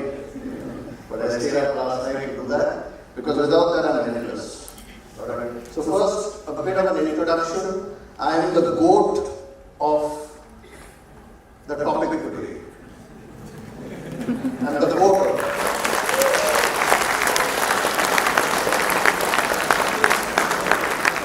Why is that? Let me introduce myself. First 4 years of life, I was working with ITC selling cigarettes. Everybody said, you're killing the world. Okay? So I moved to another world around circle. For almost 14 years, I sold fizzy soft drinks. It seems I have made every obese person in the world I am responsible for, at least in India. And I was working in APAC as well, so part of Singapore, Hong Kong, China as well. So great. I did that. Still people are unhappy with what I've done.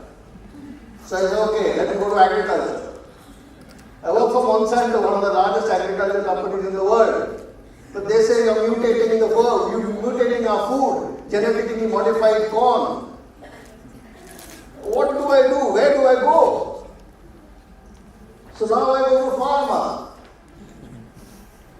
And pharma, I'm now selling drugs, vaccines. People should say, well done, thank you so much. They say, all you're after is big pharma is after profits.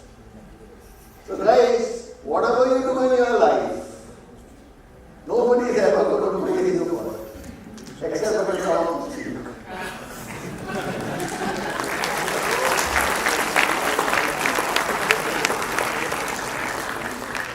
Now, why am I the goat? Because you know what? As I kept moving industries, I actually kept doing bigger roles. And 2 or 3 things I realized. In the first 2 companies, ITC, Coke, and Monsanto, the largest team size I ever handled was about 30 people. So you spent about 20 years of your career, and the largest team size you managed is 30 people. The largest business you handled is about 250 crores. Now I go into Cipla, you have to manage now 2,000 people and 1,800 crores. And you think, can you do it? Everything is possible.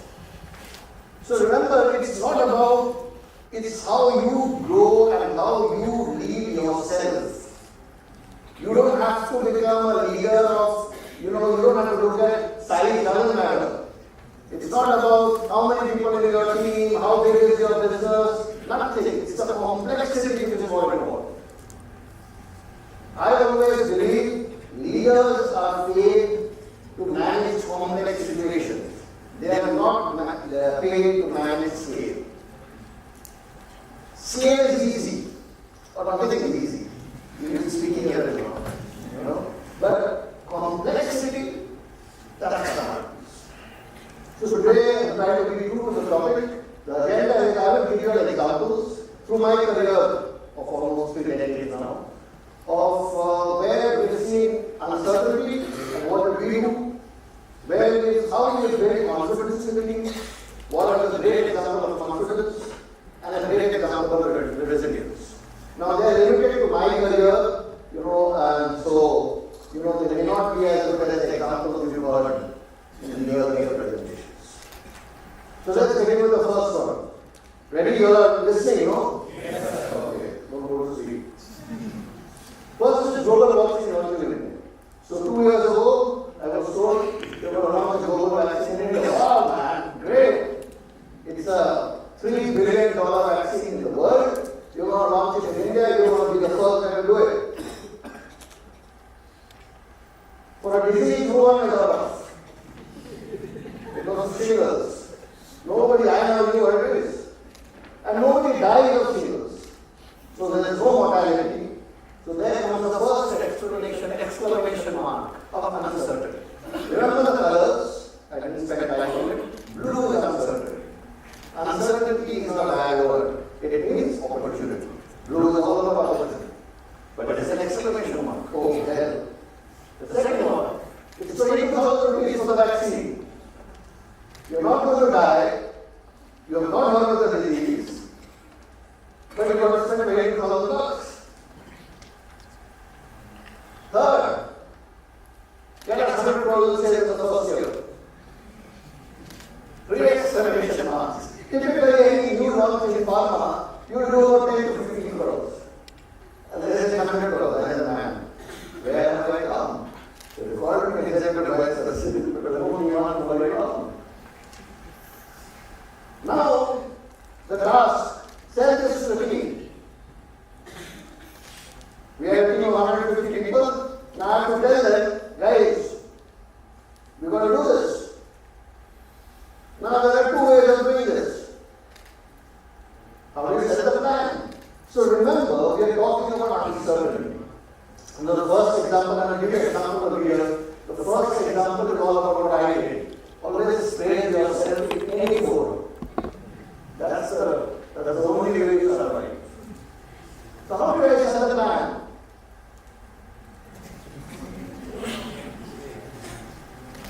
Break it down.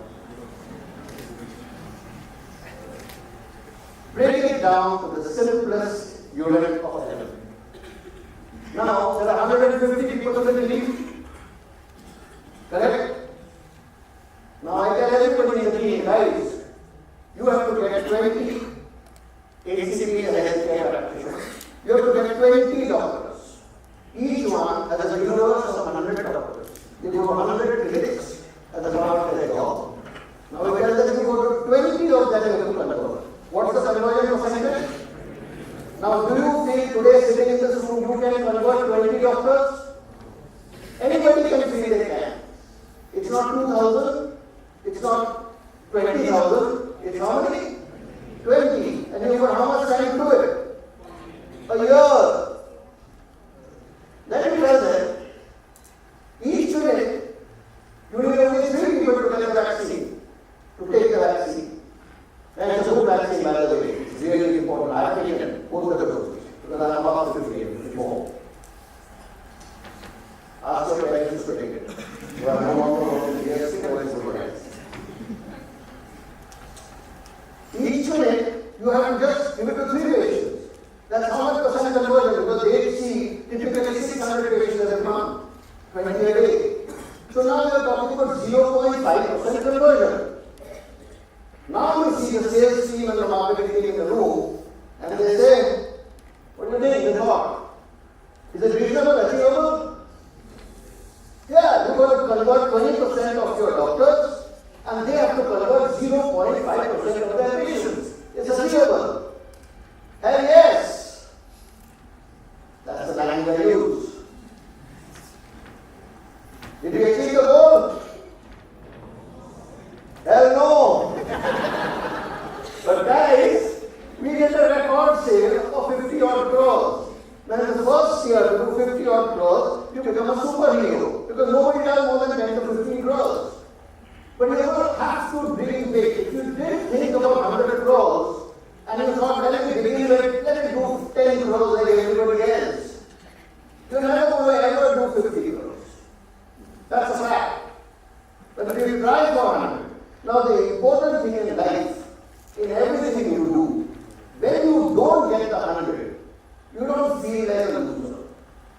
You don't feel like that guy who PM Modi, the ISRO guy, giving a hug and you need to cry. That's it. You got to move on.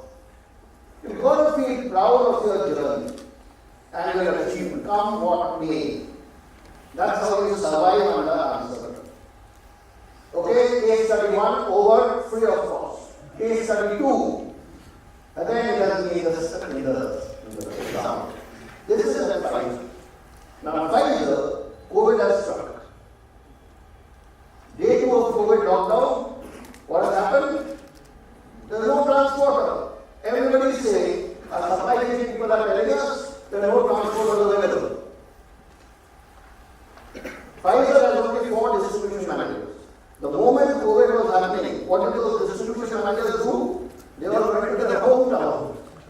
Where was their hometown? Nainital, the lovely places in India. They were sitting in their house, their farmhouse, with no connectivity. And everybody is happy. Because why? They've got an excuse. It's COVID. There are no transporters. That's when leadership matters. And these guys manage. So you have 16 contract forwarding agents who have supplied to 5,000 distributors.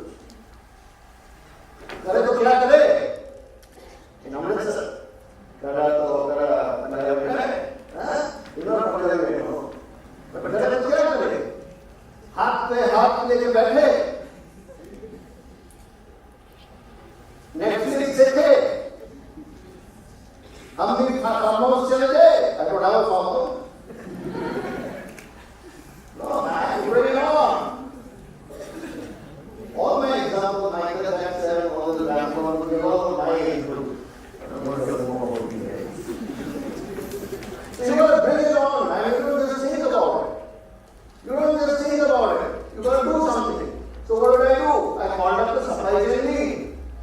And I said, you need help. You've got 4 distribution managers who are sleeping. And I've got 40 regional managers in the country. Let's do something. What did he say? Yes. Well, yes. Now that is a leader as well. Why? He's a supply chain guy. I'm a business lead. I'm not his boss. We are vertical, 2 different verticals. He can easily tell me, shut up, please, yeah. You do your own thing, I don't come and teach me how to supply chain. He said, there's a problem, I need help. He was okay to work together. So I give him he's a boy guy. Everybody is good. Alright. Some of you will be like him one day. You are not ready. Now, did we achieve the goal? Hell yes! You will not believe, every single morning from 8 a.m. for 1 hour, we will have 40 regional managers, the 4 distribution managers, the supply chain and me on the call. Within a week, the sales guys, because they are all in their cities, they know the stockists, they know everybody, they had organized transporters, they had opened warehouses, and the sales guys in within a month were experts in distribution logistics. And all of them felt that, wow man, I can do this too. It's great on my CV. So what this example shows is, under uncertainty, you don't play in your own area. There was a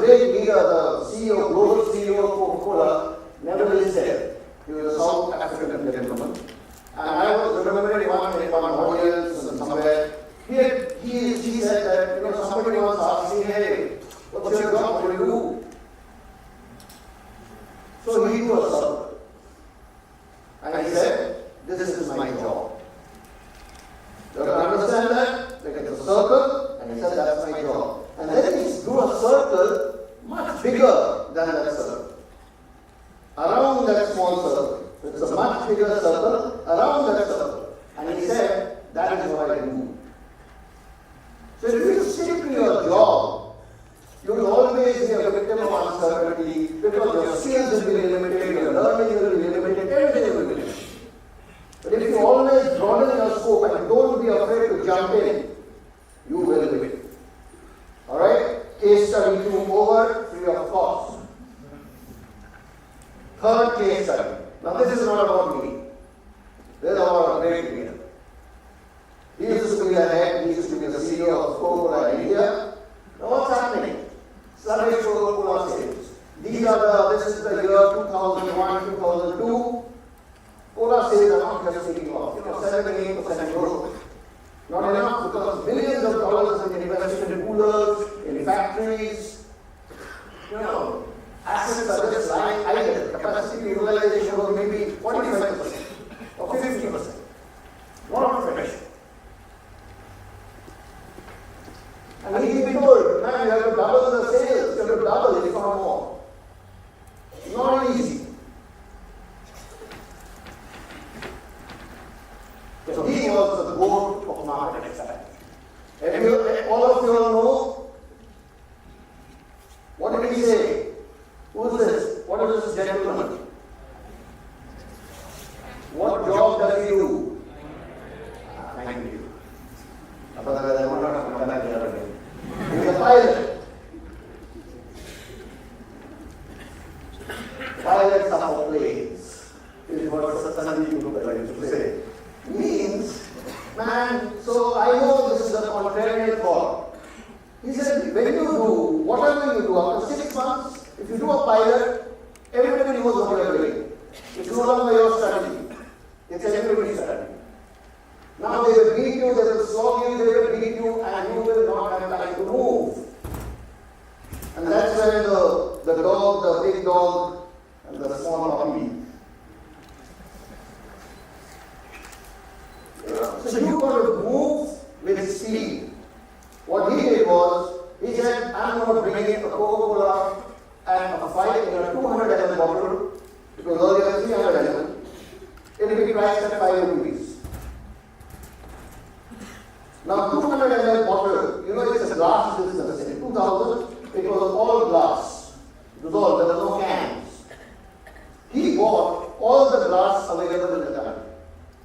All the glass available in India, he bought.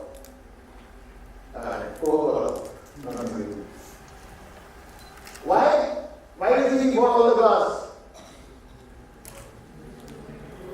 So that Pepsi cannot do it. You cannot buy, you cannot make bottles overnight. It will take you a year. So they had all the glass, and he laid 17 new bottling lines for 200 ml. 17. Now that's called confidence. Now we're in the red zone, okay? Remember all the stories now, uncertainty is over. Now we're in confidence game. Now he could have said, my boss, no man, you move. When you move, you move. That time you don't wait. You have to be at a pace and a scale that a competition cannot match. The big dog is never bothered by too much by the small dog. They may bark and all that, but they're not bothered because they're a big dog. Remember the dog. Now why is there a red flag in confidence? Maybe the animation is wrong. I think so. Yeah. Okay. No. Go back.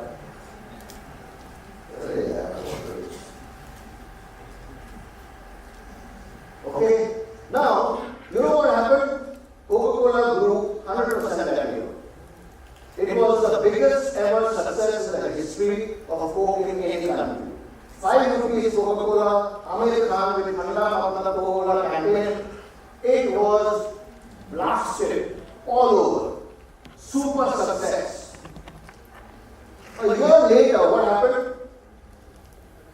The prices of sugar went up. The prices of sugar went up significantly. What does that mean? 5 rupee price means you are working on virtually no margin. So you have not planned for any price increase in any commodity. And sugar is probably 70% of the cost. What happened? Profitability tanked. What happened then? The hero became the villain. Now why did he become the villain? You tried something big, you actually made a success, and Coca-Cola globally doesn't care about India's profits. They care only about growth. It was not in the profit stage at all. It was all in the investment stage. There is nothing wrong with that failure. It was still a success story. But he lost his job on that excuse that the profits came down. Why? Because when you are planning big, you must carry your stakeholders with you. You have to take people along. You cannot do it as an individual. You cannot do it just by myself. Why? Because organization is bigger than individual. So always remember that. Always work with aggression, with speed, with force, with scale, but don't work alone. Take people with you, otherwise that's a red flag. So confidence sometimes can be a red flag. Okay? Case study over, free. Case study number 4. Pesticide crisis. You all heard about it? So you all have done coke with pesticide. It never had any pesticide. Now this happened.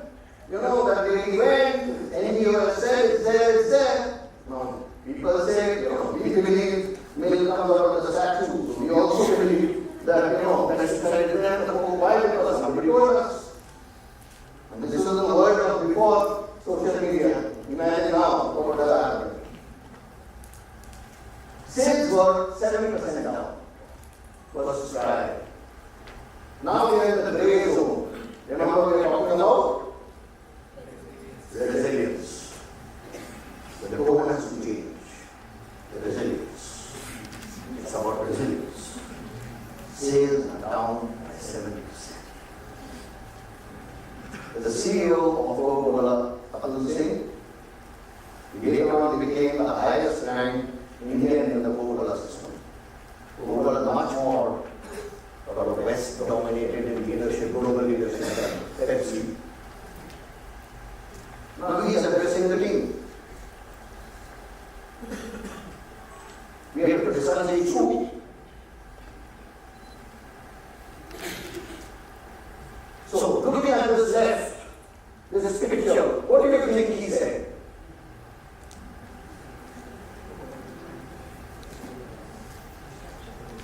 And remember a little bit about Atul. He worked most of his life in Golden Power and Coke and Rice Water House in the US. So he was a US citizen. Actually. But Indian, from Amritsar. Okay, so what did he say? He said, hey guys, American accent, the number will be what the number will be. We need to focus on what we will do. That has stayed in my head for the next 15 years. You can be a leader who only chases numbers. We could have talked about, guys, we are 70% down, we have a deficit of 200 crores, we have a plan of 700 crores next in the second half, we have to add those 200 crores, we have to do 900 crores in the second half. You know what? He's lost everybody. There is no confidence in the team, there will be no resilience, everybody will go home and say, let's start making our CV and But the moment in times which are difficult, you don't talk about the elephant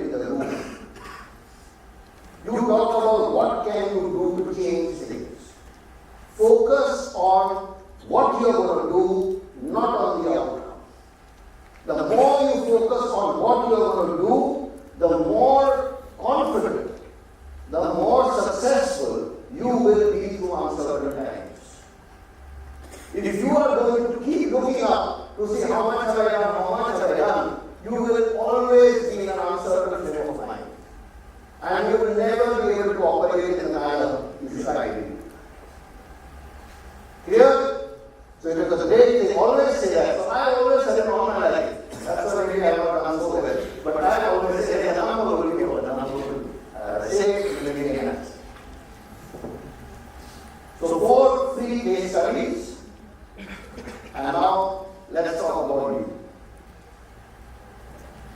So there are 3 key words which I really like in this whole theme. It is a very good theme, by the way. The first one is uncertainty. Whenever in your life you are faced with uncertainty, please, before that, get married. So otherwise you're helpless. You're helpless. The only real person who can give you some sane advice is your spouse. Everybody else thinks they know you, pretending to know you. Everybody else will act like they care for you. Everybody will be your well-wisher. Everybody will say, hey, tune kya kiya? Then they will tell you, do this, do that, start small, go big, whatever. And at the end of the day, listen to your, even if you don't get married, your partner, the person you trust the most. You can't have envy. And like my children, never ask your father. Father knows nothing. But your best friend father knows everything.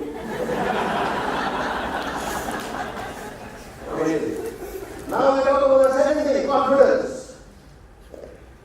This is going to be your biggest life. I feel sorry for you. I spent 3 decades of my life, most of it. Last 5 years have been the worst. Or last 10 years. Because now I get to know what everybody else in my batch is doing. When I was working for the first 10 years, there was no social media. I never knew whether I'm the poorest in my batch. I never knew whether I'm the first guy to become VP. I never cared.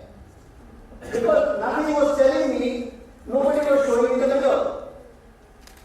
Now you guys, even now you will be seeing what a lovely question this guy in the front asked. You know, everybody, oh, I appreciate my life. I never had the courage to ask a question. I miss this opportunity. It is so easy to lose confidence in yourself.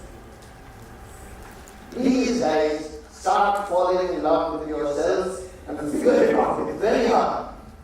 Even I don't like most of myself, even now, thanks to this goddamn social media. Because I think everybody is better than me. You've got to, because that's critical. And what's even more critical, do not allow your professional success to define you. You can be a person who is upright, who stands for the right, who does well, who speaks well, or speaks with integrity. You're good, your family loves you, blah, blah, blah. But you may not be that great professionally. Don't let that define you. Life is much, much bigger. Much, much bigger. Alright? So all the very best to you all for that. There's much more. That's great. Can't be just like anything. The third one is resilience. My 3 favorite words. Resilience. Always focus on the business and not on the. While in college, always focus on the curriculum and not on the professor. Professor is not going to define you. Professor is not. If the professor is happy with you, is the professor angry with me? I think her left eye was moving when I was making my case study presentation. Forget it. Stop being obsessed by people who are senior to you. The more you are going to be obsessed with them, the less successful you are going to be in managing through uncertainty. You will be less confident, you will be less resilient, everything will be less because the power resides in somebody else and not in you. But the power actually resides in the job you do. Focus on the business, focus on the problem, you will find the solution. Collaborate with others, you will find the solution. Do not only think, sir, आपका gas चल रहा है, gas आया है ना? You don't ever ask that question in your life. Okay? Sir, I'll fix your no. With this, and you're of mine. Thank you for having me.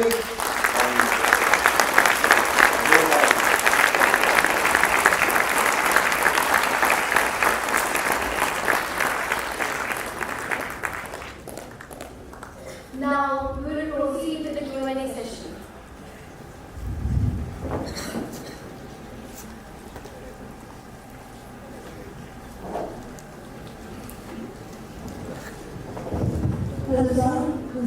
I did not use ChatGPT for the slides. Okay? I'm so proud of myself. I'm so proud of myself. I was tempted, but then I thought, God will know ChatGPT better than me. I got to see how they look at a slide. All right, what's the question? Hello sir, this is Ananya. My question is, if you were starting your career today, what industries or opportunities would you focus on? And what would you cover? Yeah, that's a good one. Look, if you ask me, so somewhere I read, I'm not much as a reader, as a guest, esteemed guest, because when I read, I always think I know more than the author. So, it's a problem I have. So somewhere I read or I heard, you know, in the future, physiotherapy is going to be very big. Nursing is going to be even bigger. Jobs which require human touch is going to be the biggest jobs. The rest probably will be done by, AI. So don't have to get into physiotherapy. But if today I look back, I would really urge you all to go and look at healthcare very carefully. I'll tell you a couple of things about healthcare industry, pharma, biopharma, hospitals, you name it. The first thing about pharma industry, thankfully, it has not yet been cursed by this pedigree of where you did your MD. If you work in Coca-Cola, in Hindustan Lever, in Colgate-Palmolive, in Pepsi, you will always be made to feel that you are the underdog. Why? You are from Amritsar, you are not from Ahmedabad. That A is Amritsar. So what, yeah? You will realize in life, nothing is at the starting block. There are 30, 40 years of life to go. Many of you, most of you will be more successful than anybody from Ahmedabad. But those industries haven't understood it. Banking, etc., they are going to be a step further to you.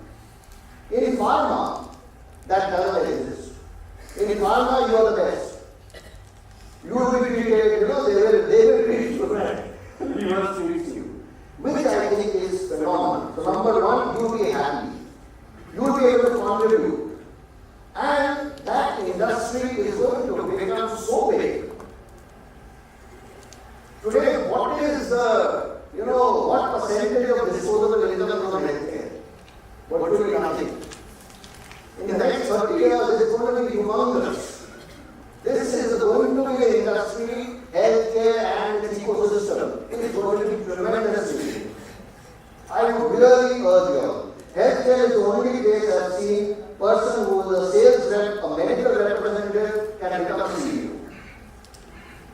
No questions. There are many examples of that. So that's my answer. Got it? Happy? So you wrote down the question. My name is Sake. So you mentioned about the numbers and the gas, right? Like you talk, ask your bosses how they ask not to focus on that.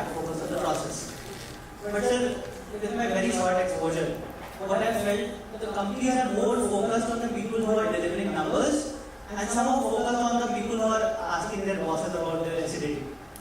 So this is happening. This is true. This happens, and we have seen that few selected people get an easy path, maybe promotion, maybe opportunities, maybe good projects. So how to focus ourselves? How to make ourselves feel that what is right and what is wrong? Because this is a dilemma which happens every time with us. Yeah. Thank you for the question. Very good question, actually. Look, guys, I can't stand here and tell you what I didn't do. If I did the same, I would stand up and tell you I did that. But what I haven't done, I cannot ask you to do. That will not here. In the words of Salman Khan, whatever you want. Right? Okay, these are all the choices. And it's a grey area. It's not there is no black and white. You genuinely, you respect your manager like a teacher. He's a great coach, he or she. And you genuinely care for that person. And you genuinely want to look after that person. And you genuinely want to connect. That's not the same. It's not saying never take care. Now the moment you think that, if you think that is the means to an end, then you, unfortunately, then, you can do that, you will be successful, but you will have to be a leader. You will be a very highly paid professional who has got 5 stars and a private jet, but you are not a leader. Good for you, but this is leadership beginning. But at the end of the day, the spouse will ask for the cars, not for the leadership.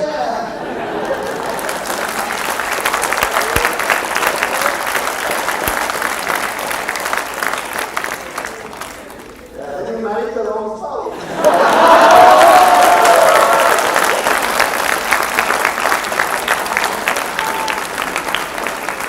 But he said, look, make it a far direction, whatever I said. Move on, you know what to do, look, clearly you know what to do. Oil the guy, oil the guy. I used to work in a place where we had a manager and there was a sale there and marketing it and this guy used to say, every day, every morning, he did a tough thing. So what a fantastic guy. And I would think that, someday that guy will understand that this is a good story. But every day, I've already done possible. It's crazy, they fall for it every time. As many times you may say. So, good luck. Remember also, how you will treat your manager is how your team will treat you. So you will never know whether you really you will never know whether you actually belong. You will always be alone. But yes, you will have to write it. Thank you, sir. Thank you so much. Good question.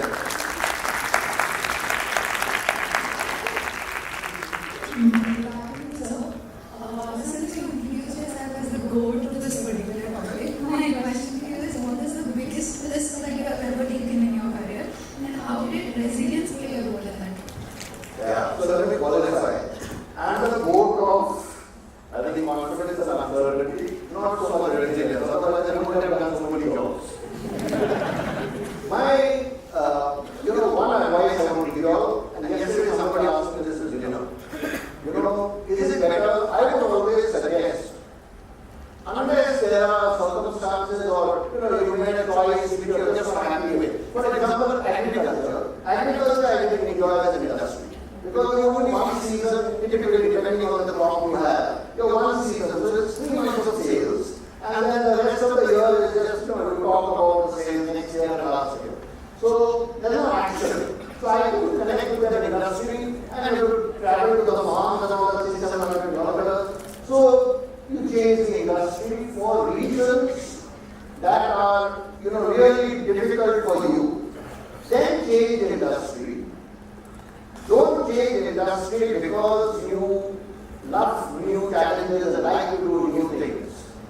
That is what I did. It doesn't help you become the top of that position. Now imagine in pharma, if I want to be the CEO of a company, they will come around and say, hey, how many years have you been in pharma?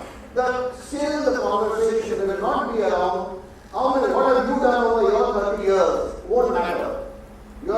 industry experience still carries a lot of weight. So I would suggest be resilient in your industry choice. Even if you make the wrong choice, make one more choice, but after 30, try not to change your industry if you want to become a CEO. Right? Otherwise, you can keep changing and do new things and all that. The biggest risk I took was from Coca-Cola to Monsanto. I don't think I have ever been, I don't think of anything as a risk. I'll tell you why. Who asked the question? You have to keep standing because he was standing all the time. I'm joking. You see, if you see across industries, everything is the same. There is a buyer, there is a seller, there is a value chain, there are customer insights, there are consumer insights. The question you ask about the business are the same. There is no different way to run page in the industry of garment, inner garments. Or Coca-Cola, it's the same. You are building a brand, that means the consumer has to understand what is the value, what is the connect, everything is the same. That I realized after doing it.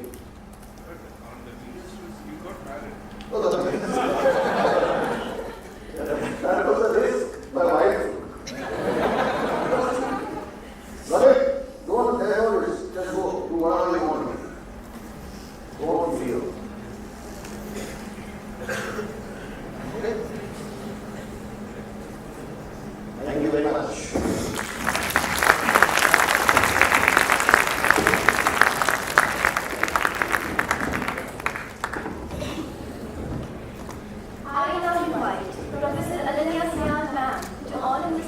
Mukarji sir with a memento as a heartfelt token of appreciation.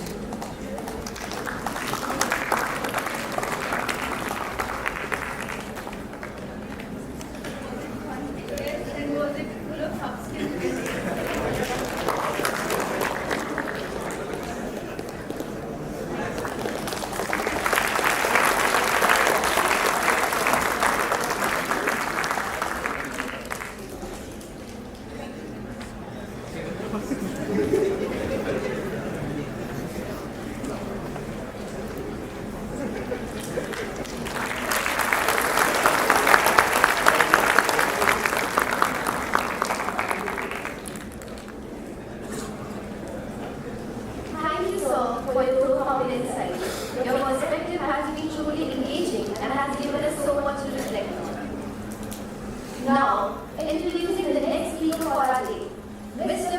Kapoor.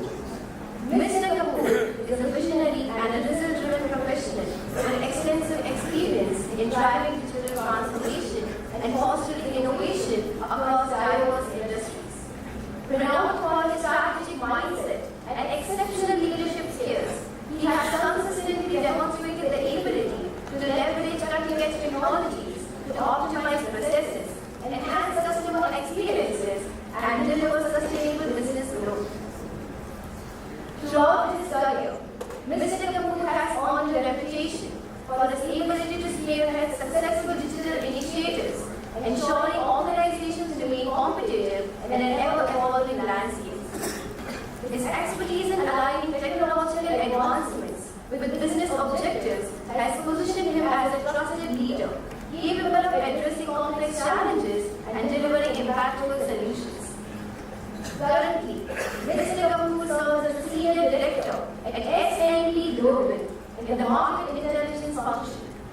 In this role, he continues to exemplify excellence in strategic decision-making and operational efficiency, contributing significantly to the organization's growth and success. With a proven track record of driving innovation and fostering collaboration, Mr. Kapoor stands as an inspiring leader and a trusted advisor.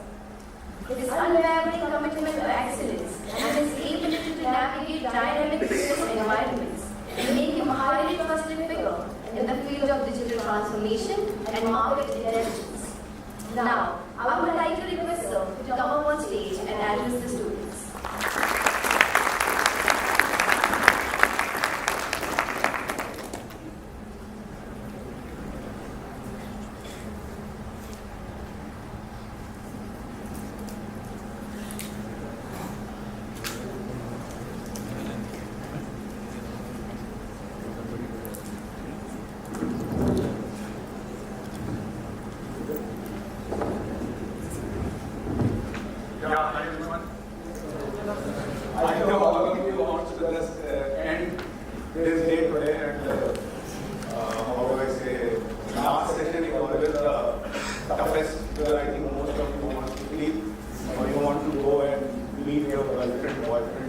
since I have been in MBA college as well.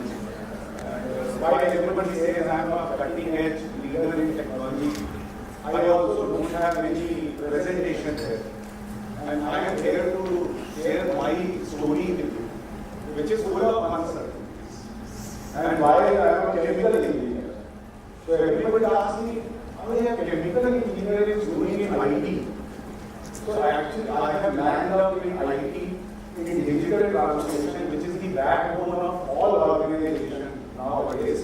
And it is all because of uncertainties in my case. So I started my career as a chemical engineer, and I did my MBA at all of you. And I was having a girlfriend, and I was not getting placement actually, summer placement in my MBA college. So my story is very different. I am not going to tell about cutting edge technology there because that will not teach you anything. That you can, as Saurabh told, you do ChatGPT, you will find it. Okay. So here I am in MBA college, and I am having a girlfriend who is now my wife. And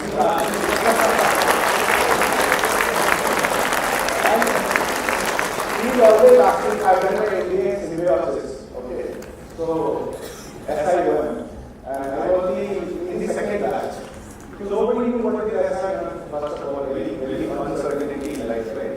And my girlfriend is asking me again and again, what does this college do?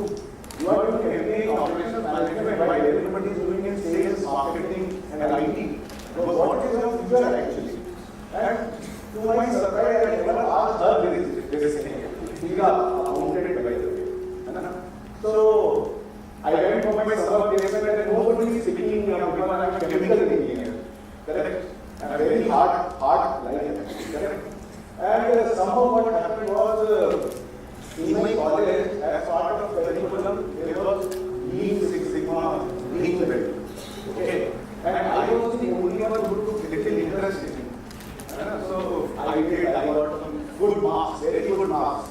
And everybody used to tell me you are a statistician. And it so happened that on the last word of summer placement, I'm talking about Honeywell case. And Honeywell, the poster is, we are looking for someone who is very good in Lean Six Sigma. And I was sleeping actually in my dome, I was sleeping. One of my friends told me, Pradeep, one company has come, this is only for you. I told why you are the only one who has done green belt training and this. And I did my green belt training in GSK in Nashik. And I was telling him yesterday that while I was doing my summer internship training there, not summer internship, live training, the Six Sigma had told me that Pradeep, why are you taking readings on the floor? You go and enjoy and take a project report from the IT department, change your name, and you are done. And I did that also, by the way, to save my time. But I was diligent enough to take readings and do that one sample test and all those things they will teach you, right? And then came Honeywell Automation India Limited quality head came, and he interviewed 5 of them. And then I was the only one who was selected. But again, my life went into bigger uncertainty because there was no stipend which was involved in that summer internship. Now, all my batchmates are getting 10 to 15,000 stipend, and here I am with 0 stipend. And I have to fund it from my own pocket. Right? Now I am hunting for my friends in Pune, where I will stay, what will happen. Again, uncertainty in my life. But all people, summer internship was for only 1.5 months. My summer internship landed for 3.5 months. I had to take special approval from college. And by the way, my project was awarded the best project of Honeywell Automation India Limited. And there is a saving of 1.5 crore rupees. And they end up paying me 25,000 rupees per month for 3.5 months. They awarded me Lean Six Sigma Green Belt certification, not training. And then they also gave me CEO award also at that point of time. And that is like a game changer for me, suddenly. Suddenly my life changed. And from uncertainty, I was asked to write a letter to my college that you will miss classes because you have to stay here. Now comes my risk and reward. I took that risk because I knew that if I do this, there is a chance of pre-placement offer from me from university. And I already knew that in college how I am doing, the way I am doing, I might not end up into any role actually. So this is again risk, reward, uncertainty. I was thrown, I just took that step. Now I am the only one who has landed up with a pre-placement offer. And now you can see that all 65 of them and even my teacher and head of SIM, they all are staring at me. How come he has landed up? The jealousy and other things have started popping in. I'm telling you full practical life. This is called risk, reward and uncertainty. Now comes the final placement. Again, I'm thinking I'm having three placement offers. But I'm seeing all my friends are getting big jobs. Now where I will land up? Again, my life went into uncertainty. Now comes the placement, final placement. Companies are coming. And to my surprise, Citibank came and they were looking for management associates. And these are very top-notch jobs. Again, they were looking for process lean engineering team. And in my entire batch of 66, only 2 of us were in process lean engineering domain we have taken. And I landed up in Citibank in MAS, Management Assurance Services, where only IIMs will go. Or say, at that time IIM was very good. So only IIMs will go or SMS will go actually. And I landed up in the last 2 weeks of placement, I landed up in MAS, Management Assurance Services, lean engineering team. And I am posted in Mumbai, Bandra complex. And again my life. So you will feel that my life has actually finally become settled. But now comes the biggest uncertainty of my life. So I landed up there. I saw, and I think Saurabh was mentioning that in banking industry, either you are from IIM or you are no one. Either you are from IIM or you are no one. At that point of time, only I am Ahmedabad, I am Bangalore, I am Calcutta. I am Calcutta finance. I am Ahmedabad strategy. I am Bangalore IT. This is fixed actually. Correct? And because in my batch, only 2 people are from symbiosis. The head, everybody is from IIM. Now, my life is going to bigger uncertainty. Everybody has taken cushy roles in different departments. Because they are from IIMs, they have landed up in a certain department where head is also from IIM. Now I was thrown into finance. I have no background of finance by the way. Now Ganesh is a chartered accountant and I'm sure some of you are chartered accountants as well. Now all of them are doing lean engineering and lean Six Sigma projects where a lot of volumes and data are there. Now I am in reconciliation. I am given a reconciliation team. In the reconciliation team, you can't do any lean Six Sigma project. Now comes my 6 months review. Everybody is showing numbers that I have done 10 projects, 20 projects, and here is Pratik with no projects. And I am still trying to figure it out. But what happened was, again, I was put into ERP implementation in bank. So while everybody in my team is super performing, I am the lowest performer, but I am doing ERP implementation, little IT side of things. That is how I landed up in IT. And for another 1.5 years, I was the one who has implemented ERP in Citibank at that point of time, and then was taken to Singapore. I was relocated to Singapore from there only, and then that is how life changes. Again, I took that as a challenge. There was a very big risk that everybody in my team is going towards operations, and I am the only one who is diving towards IT. But I landed up in Singapore, and one of the top-notch employees. I got many awards for ERP implementation at that point of time. And then one of my boss moved to Standard Chartered Bank, and I also moved to Standard Chartered Bank with him. Again, very cushy job, Singapore, hub of financial services.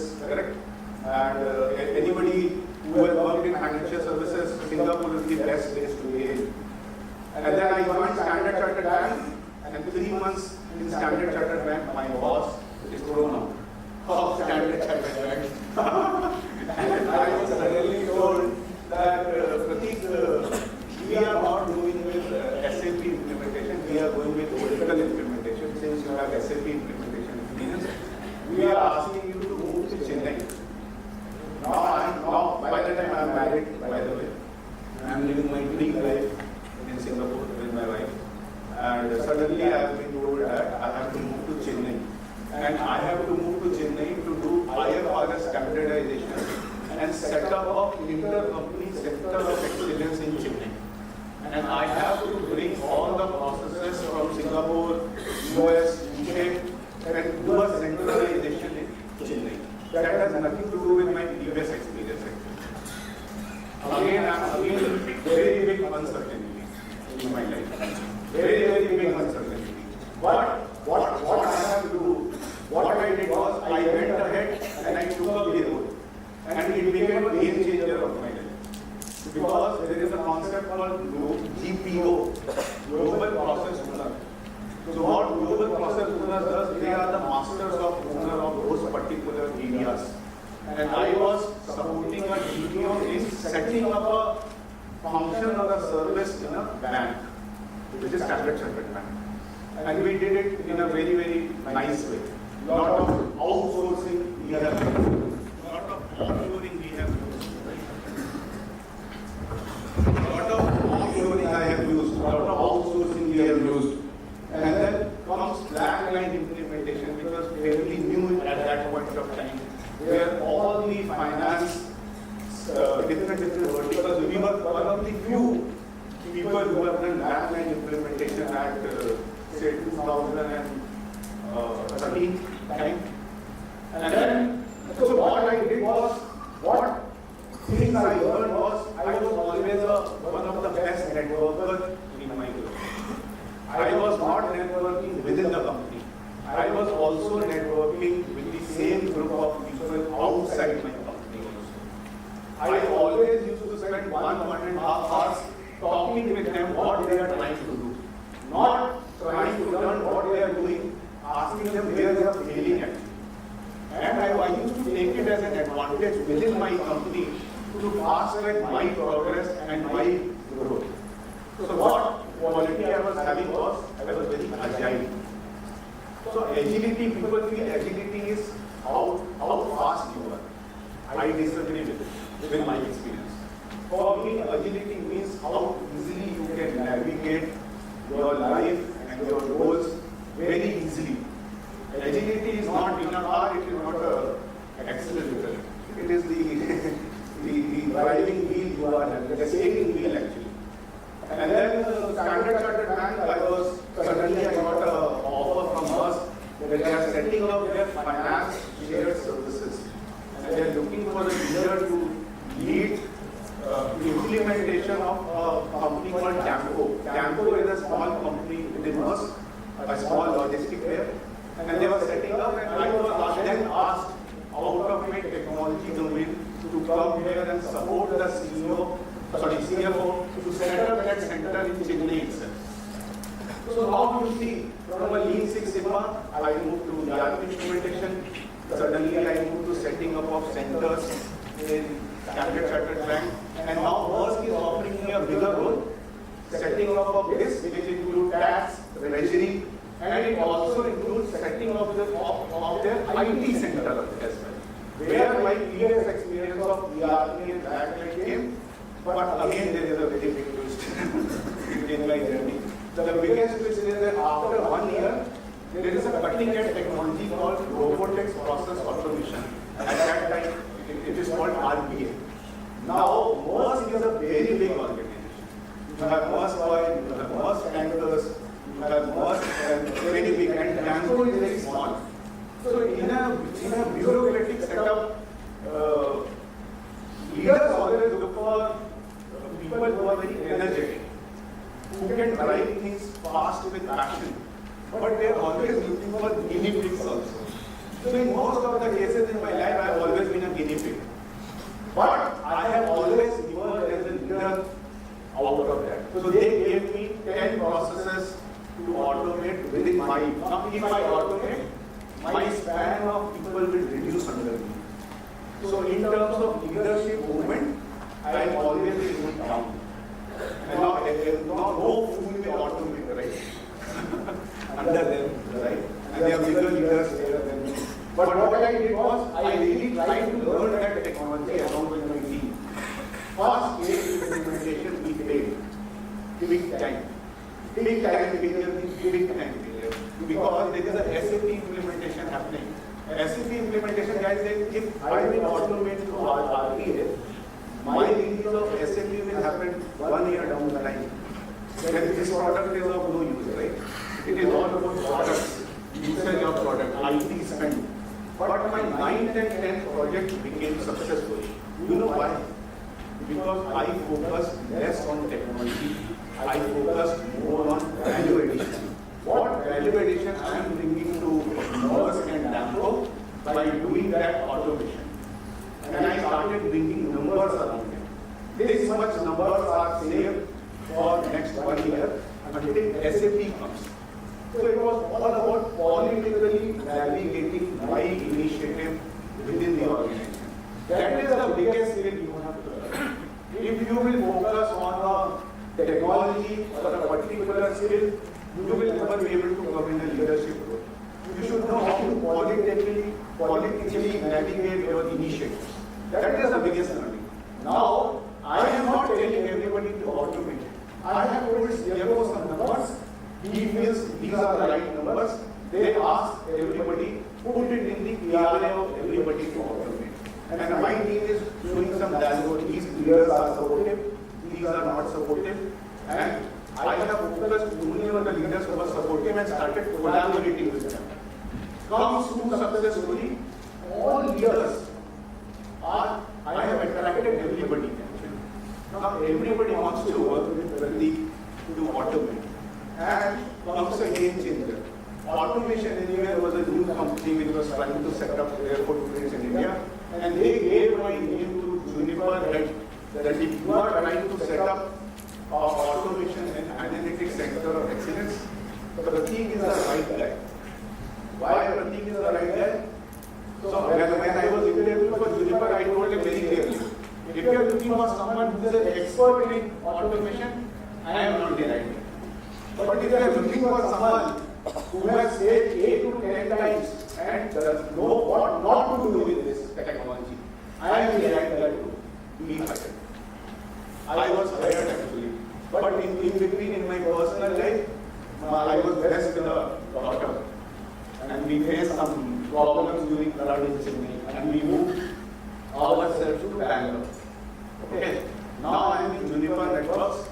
I am heading their automation center of excellence. And if you go, God was kind enough actually that we did Tableau implementation, we did Alteryx implementation, we did RPA implementation, and at that point of time, these machine learning models, Gen AI, all these things are setting up. Now, I have never done that in my life, to be very frank. But what skills I was able to do in Juniper was, because of my failures first, I knew what to say in front of whom to be able to get my project approved. I was able to get right fundings for my program, and I was able to hire a good team where I have not had anybody from outside. I have had everybody from inside whose roles are going away due to automations. I used to build a very good training pipeline from the organization that we will teach them these skills. We will give them chance actually. And that is how I was doing it. Now, Juniper is only 8,000 employees worldwide. Now, automation can only happen in operations part of it. But the networking and other side is very R&D focused. So comes 2.5 to 3 years in Juniper, my boss told me, Prateek, your numbers for growth is very high. But processes are not there left to automate. Because if we will automate everything, there will be nobody to work. So there is a people focus, there is a process focus, and there is a technology focus in this entire exercise. Now, by the way, all my initiatives are productivity driven. So everybody hates me in the organization. as soon as I enter, because they know that productivity, people will go down. But in all my organizations, I have had only good friends, and good friends. There are no enemies ever I have made in my life. That is one of the biggest lessons you have to do. If you have to succeed in your life, you have to put your ego down.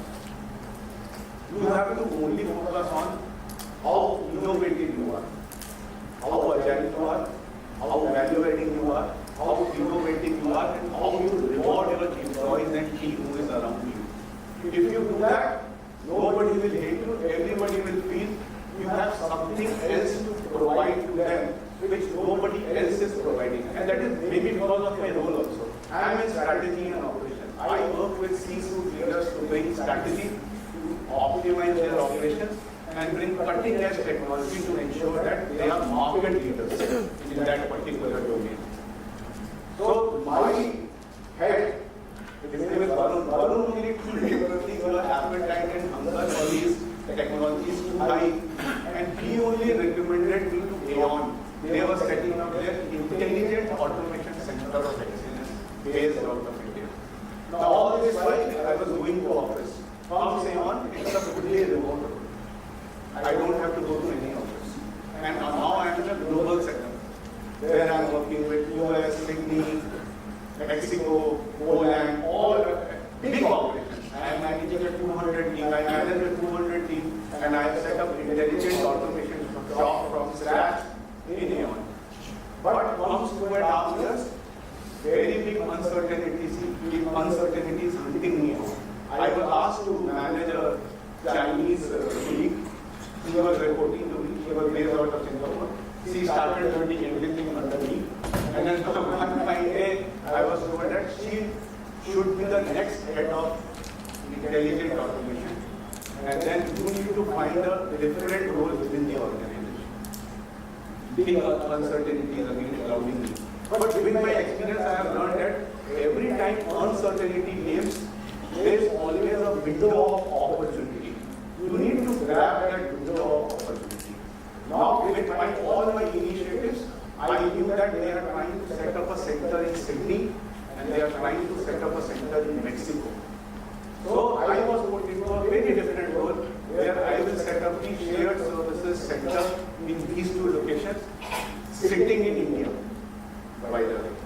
So my working hours is APAC, Australia, Mexico is night, and my boss sits out of London office. So you can say 24/7 circus. Correct? And in the meantime, my daughter is growing up, and COVID has hit actually. Now there is a pre-COVID scenario and there is a post-COVID scenario. Pre-COVID scenario was very easy. I used to book flights, I used to go to Sydney, I used to go to Mexico. Post-COVID, nobody is interested because they are in their personal lives only. Also challenges are happening. But in the last 2.5 years in Aeon, we have set up a shared services center in Sydney, which is 100% operational. We have reduced 20% operations cost due to this. And I have learned some new things actually. New things is this is set up in partnership with vendors. So IT is managed by some vendor, operations is managed by some vendor, and then there is a tech stack which needs to go to that center, taking care of the regulatory part of the outsourcing side of things. This all we have done for 2.5 years, and I was asked to come to Peru, where their new center is coming up due to some regulatory concerns. Certain local operations has to go. So at that point of time, I think it was not getting aligned with my school of thoughts. Because I have a family here, so I decided that I will not go ahead and I will quit my role in Aeon. Because my wife is also working, my daughter is here, and there is a big uncertainty going to Peru due to some personal reasons I have. Family, I have to manage my parents and other things. So I am telling you this real life. This is how real life is. Some of you are dreaming after MBA, my life is full set. No, your life will start after MBA. If you are thinking that everything will be set, no. Everything will take a different turn again and again. And now I have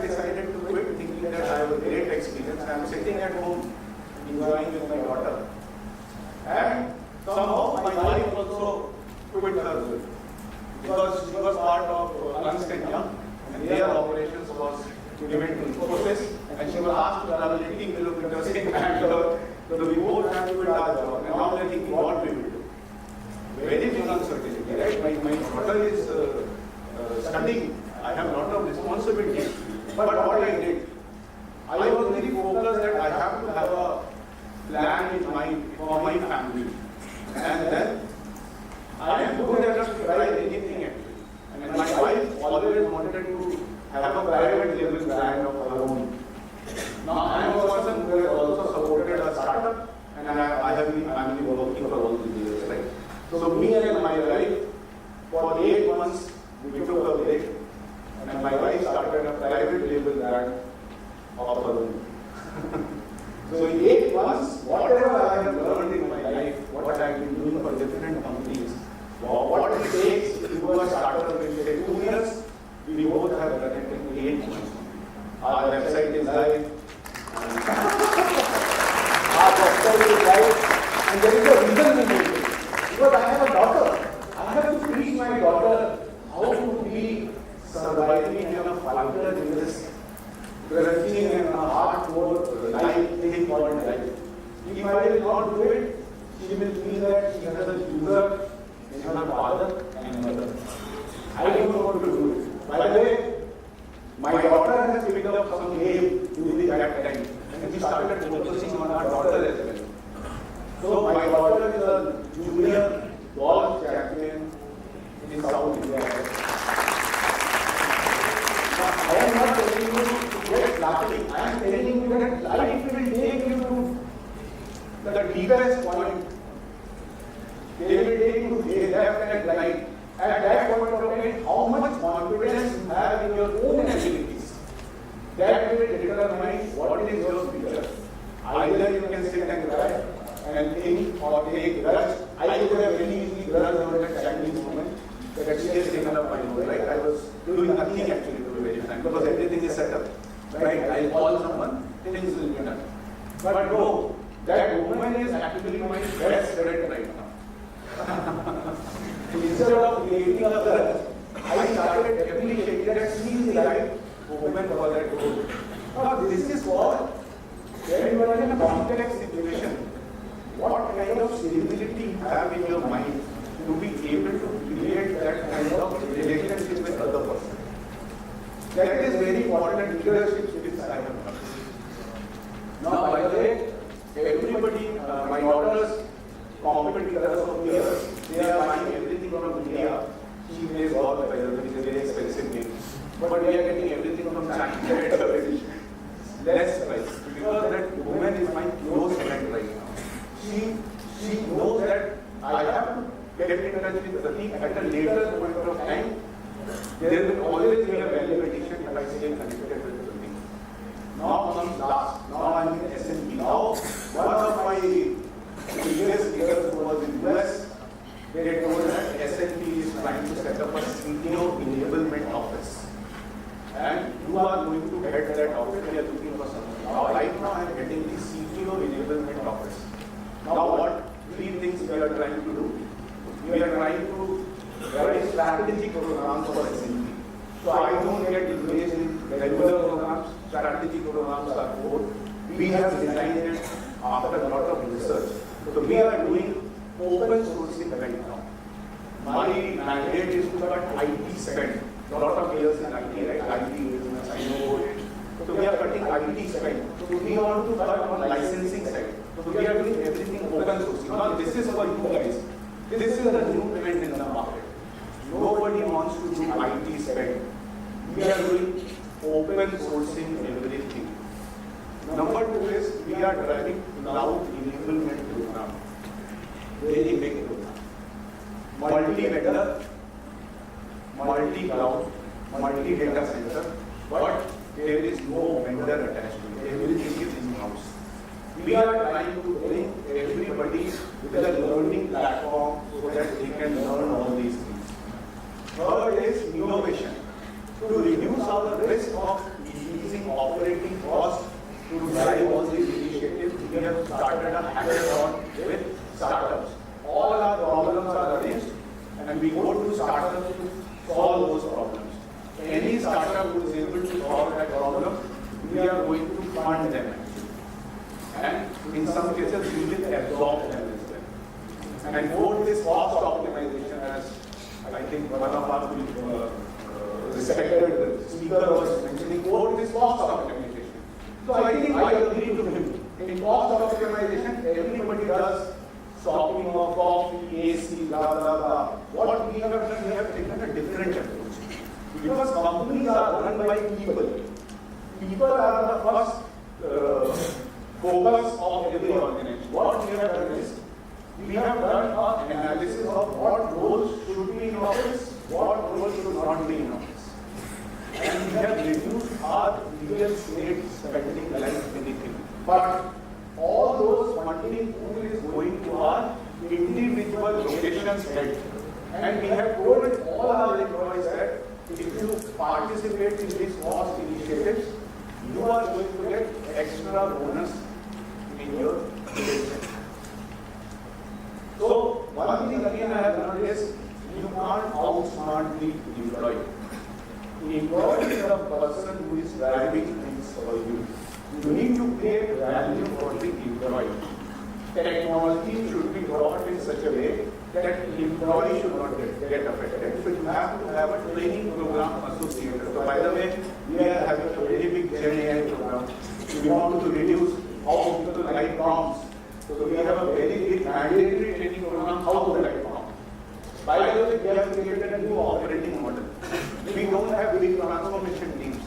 We have cutting edge technology to drive it. Transformation teams are part of IT organization. We are a data company. We don't have big operations to manage. We are doing everything with cutting edge technology. My second role is I am also taking care of change and communication. Some people, 99% of initiatives fail because you don't have communication associated to it. Right now we are driving cyber saving. Every month, whichever application servers we are not using, everything is stopped. Now, to give that money is going back to that business unit to fund their payrolls actually. We are one of the few companies who have not laying off anybody. But lastly, only my boss has taken. But all these years going through it, I have a lot of confidence in myself that I will be able to steer through this exercise very easily. I have been given 5 reportees under me very deeply.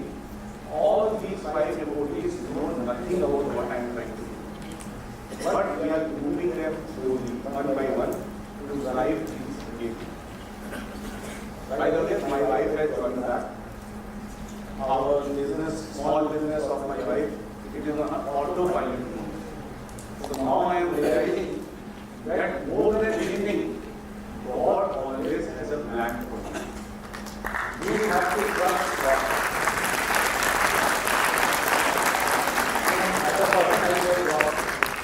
And what God has taught me is that if God has put you in a very tough situation, He is actually preparing you for a bigger thing in your life. Are you ready to accept that bigger thing or not? Somebody was asking her that I think that what you will do, how you will do. Don't try to compare yourself with other people. If you will compare yourself with other people, you are falling into a very big ditch. You will always be unsatisfied in your life. You have to only focus on yourself. And you have to be resilient enough to actually accept certain limitations of yours in your life. I have some limitations in my life right now. I cannot go to US. By the way, my brother is settled abroad. I have been, people try to compare me every day. Correct? But I have stopped comparing myself.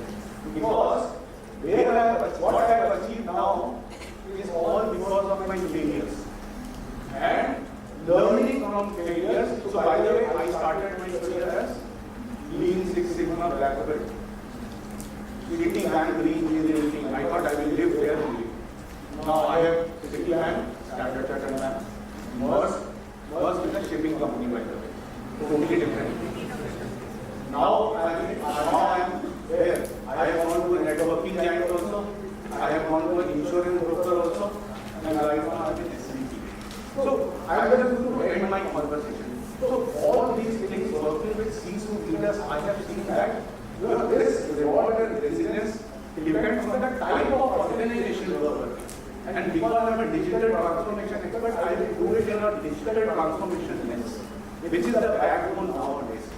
Nowadays, people are gone are the companies who will say I am a pharma company or I am an apparel company. They have to be a technology company first. So there are four kinds of quadrants I have divided this. First are digital masters.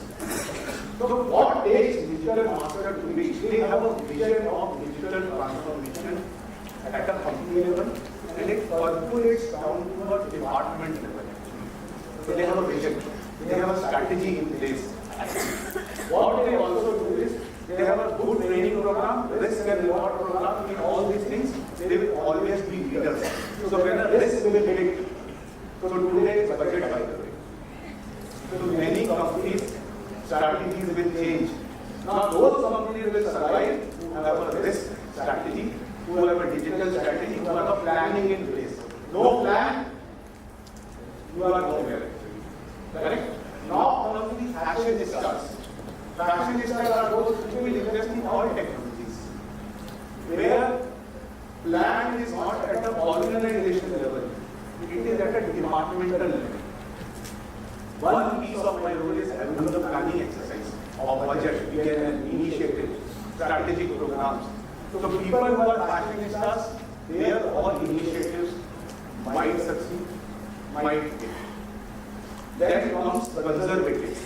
They would want others in the competition to drive things. So for example, in the apparel industry, PT wants to follow Ganesh because they know that Ganesh and jockey has an appetite to actually experiment and be a digital master. PT will just sit and relax. If Ganesh will succeed, PT will follow it.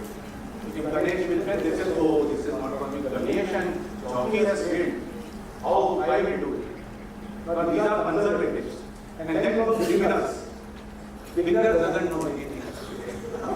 They are enjoying life. And beginners are about to take over by digital masters and fashionistas. Mergers and acquisitions will happen. Big company, by the way, Unicorn Network, it is taken over by HP. And my previous boss called me, Pratik, can you come to head merger and acquisition program office? Because nobody is ready to do it. Because it's very tough, by the way. But I said, thank you as of now. So this lens, now you all are going to industries in few days or few years. You should have a strategy like that. Am I working for Asian Paints, which is a digital master, or am I working for a company which is a beginner? Your strategy of execution to manage your own careers is in your hand. Somebody was asking that oiling, this, that. So, what works for Pratik might not work for you. Now, oiling is an art, my dear friend. Correct? Not everybody can do oiling in their career. So, you should focus on substance in life. Oiling is an added advantage. It's like a pizza. Correct? You put little oil and taste is good, but it can also happen otherwise. If too much oil is put, pizza can become sour. Correct? So, it is situation to situation. And then, I want to wish you all the very best. I also want to thank Ganesh was asking me that your presentation is at the last. I told that I am fortunate enough. I have only 16 years of experience. But God has shown me most of the colors.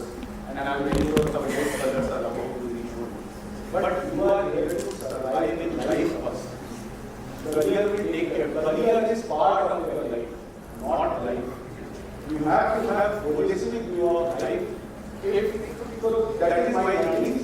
And then that's it. I will take you all the way there. Hope you will last hour of the trip. Some of the practical experiences I have shared. If any of you want to connect with me, you can connect me on LinkedIn. And then I want to thank Ganesh, Aarohan and Felix. I think I have learned a lot of things. And I'm going to keep on learning. And by the way, I am also growing. But that is just part of my career. But more than career, I want to become more mature in my life. So that I am able to give back to everybody. And the person fully I am dedicated to is my parents and my daughter. Because at the end of the day, they are my future. So you should try to do that. I don't want to be a person who is not taking care of parents, but is becoming a senior vice president. No, they are very important to me. Because at the end of the day, that is a value system. I will inculcate actually. And those values will take me. Now, the leaders who will get aligned with my set of values will always put me in a high pedestal in my life. Now, all of your value system is different. So just take care of your value system and try to find the right leader who you want to work with. Not the right one.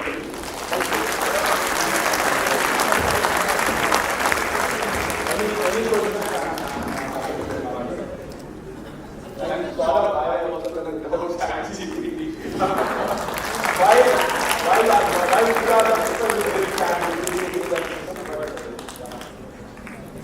Happy to take any answers.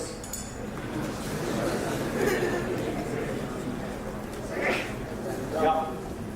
Good afternoon, sir. Myself, Mukarji. While you are speaking, you about one thing that you should not compare with others. But in kind of around generation, when you talk about things, if we don't compare with the others, how they are performing, how will we come to know that we are doing well or not well? So definitely you should compare, but compare with the right variables. Correct? Suppose you are a chartered accountant and you are trying to compare with a person who is having an engineering degree and doing very well in IT. You are always going to fall back. So you should try to find are you a fish who knows how to swim, or are you a eagle who knows how to fly? So then only comparing with fishes is fine, 100%. But then the different types of fishes are there. One is a whale, one is a shark. You need to know what you are actually. Otherwise, what can also happen is that you will fall into the trap. Somebody will pick you up in a net and you will end up nowhere. So, see, you are a new generation, you are a chat community generation. You should try to first figure out in your mind what is it that you want and compare it with the circumstances of your life and then take a decision. I have many friends who have gone to Australia who are in cushy jobs in India. They are a business analyst in Australia. They are not happy. They have come back. Or they are neither here, neither there.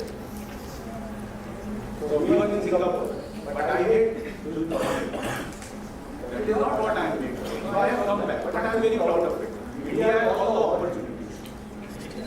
How many of you are already doing some startup? Already doing not thinking. Yeah, so many people are there. You can do your own startup actually.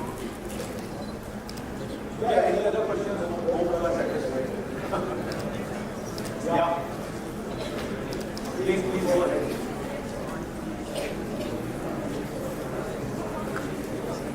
And I agree with Saurabh, choose your partner very well. When you are in tough situations, how you will manage your character at that point of time matters a lot.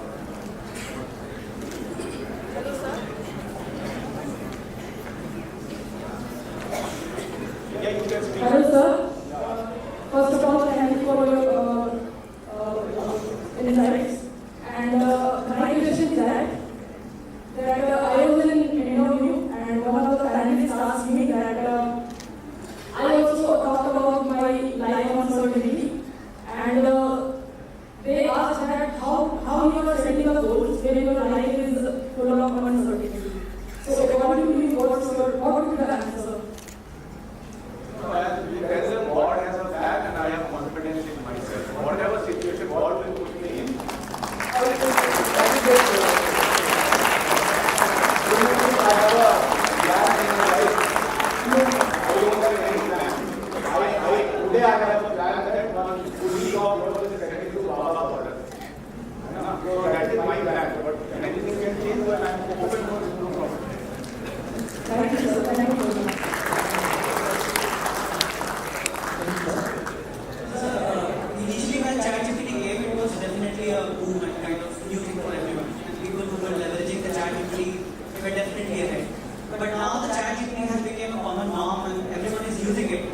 again now it is depending on the fact that by utilizing the chat GPT, how you are giving the better human or personal skill to make the final output better. And recently we have seen a trend that earlier many things were available on chat GPT, like you could process image, you can access sheets.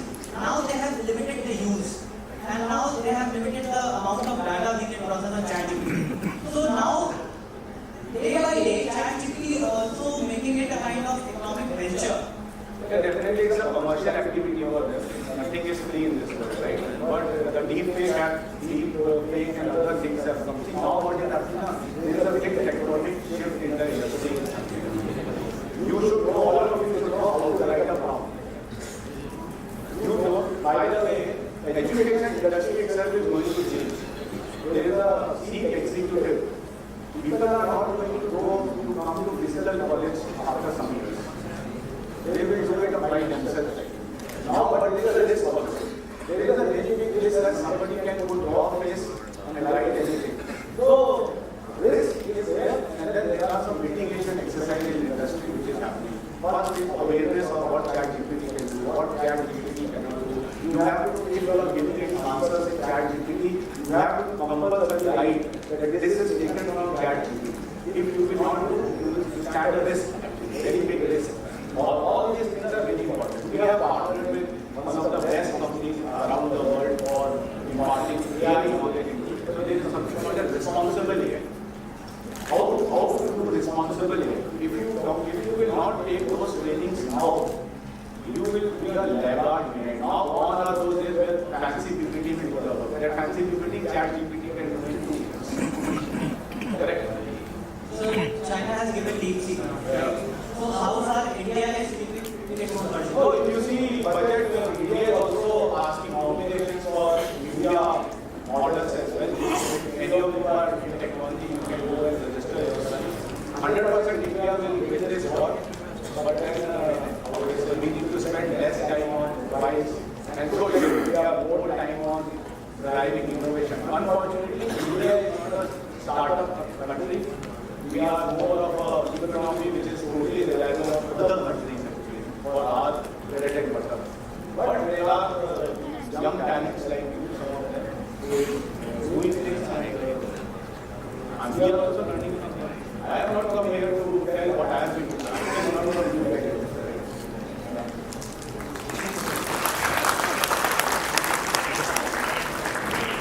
Good afternoon, sir. My name is Tanisha. I want to ask the question.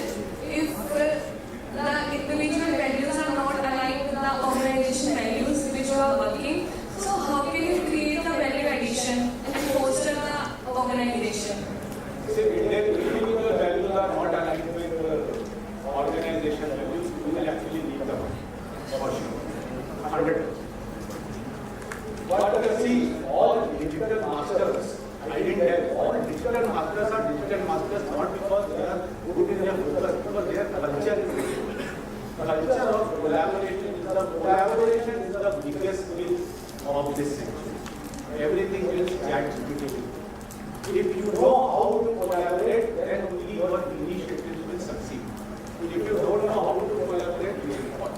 It all boils down to culture. Culture is I am strategy. Now, why change and communication is given to me? Because I need to build a culture. Then, everybody is now, I will give you a very good example of culture. Our organization, everybody knows what is the salary range of a particular level. That is what culture. Everybody knows that when I am an associate, my salary will be A to B. Now, ambiguity is not. Correct? So, though you will ask a manager that I am new or I am ahead, I am this or that, that is called culture. Collaboration culture means the initiative is coming. Initiative head is not asked for what you are doing in that initiative. Actually, the leaders under whose organization those initiatives are going, four of them are called together to ask what is the initiative head. And four of them are asked together what is the initiative actually. If you ask only the ChatGPT head what is the initiative, how will it tell? He has to drive ChatGPT implementation across the organization. So it has to be a collective goal, not an individual goal. There comes the culture. If culture is good, the collective goals will be done by HR before and only. Leader will involve all four of them. Now, I will tell you what is the problem. It's not about the account. They used to ask me, what is the automation percentage? I am the last person you should ask for. You should ask business leaders, what is the automation percentage? And then see what value the thing has represented. The thing is there to counter them or support them. That is called culture. So the culture building takes a lot of time. It takes 10 years for IIM Amritsar to be there actually. It's not a one-day exercise, right? The culture building is also a very big exercise. I will tell you the culture building was yesterday I done. I was with Mr. Ganesh. You know, he could have easily gone evening just to roam around Amritsar. You know where he went? He didn't do that actually. Let me take the liberty, sir. He went to a mall next to it and he went to jockey store actually to do history shopping. And he never told, I think you have not told them that you are heading to this organization. This is called culture. You could have very easily told that, bring everybody, I am in their agency. He booked a room.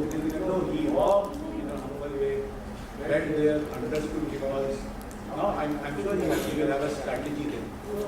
So culture is very important.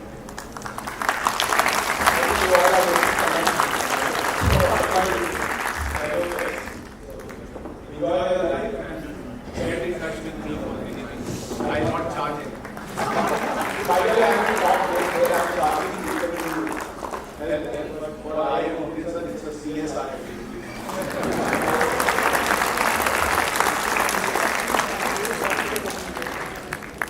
I now invite Professor Vartika, President of Mr. Kapoor, sir, as token of our gratitude.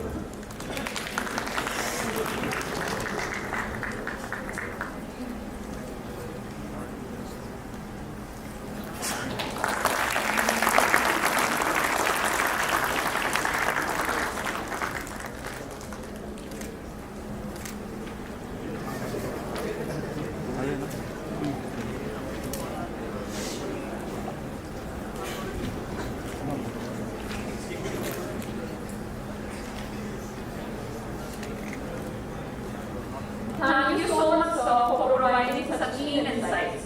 Your insights have been truly valuable and thought-provoking.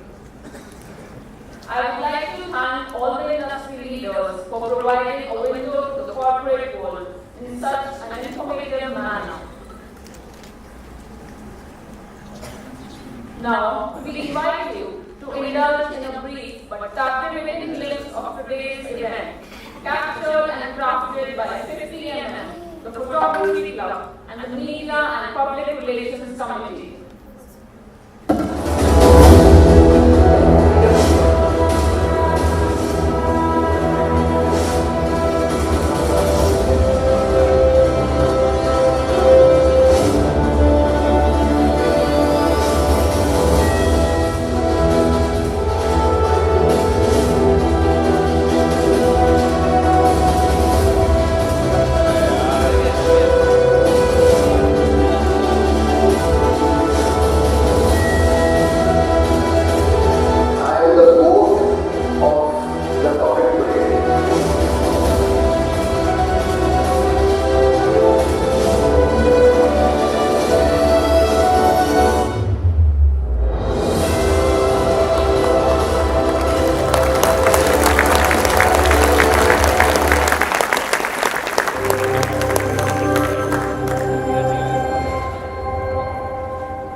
On this note, I would like to invite our esteemed alumni and super senior of the Industry Interaction Committee, Mr. Kumar Sake, to deliver the vote of thanks.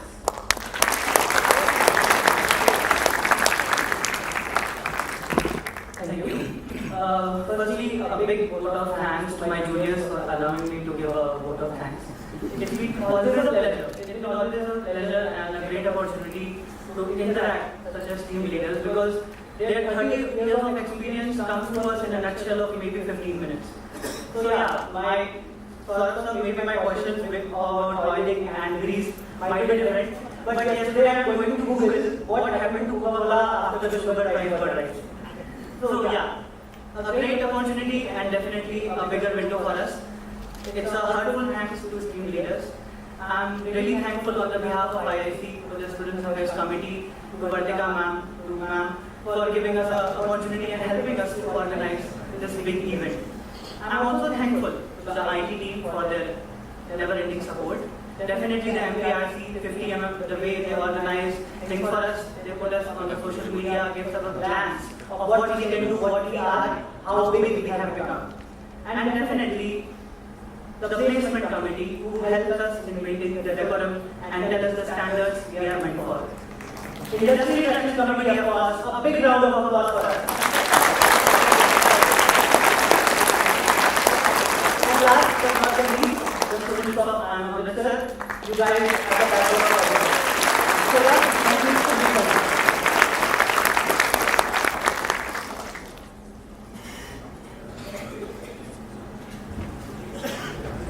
I would now invite the industry leaders for a photo.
थोड़ा close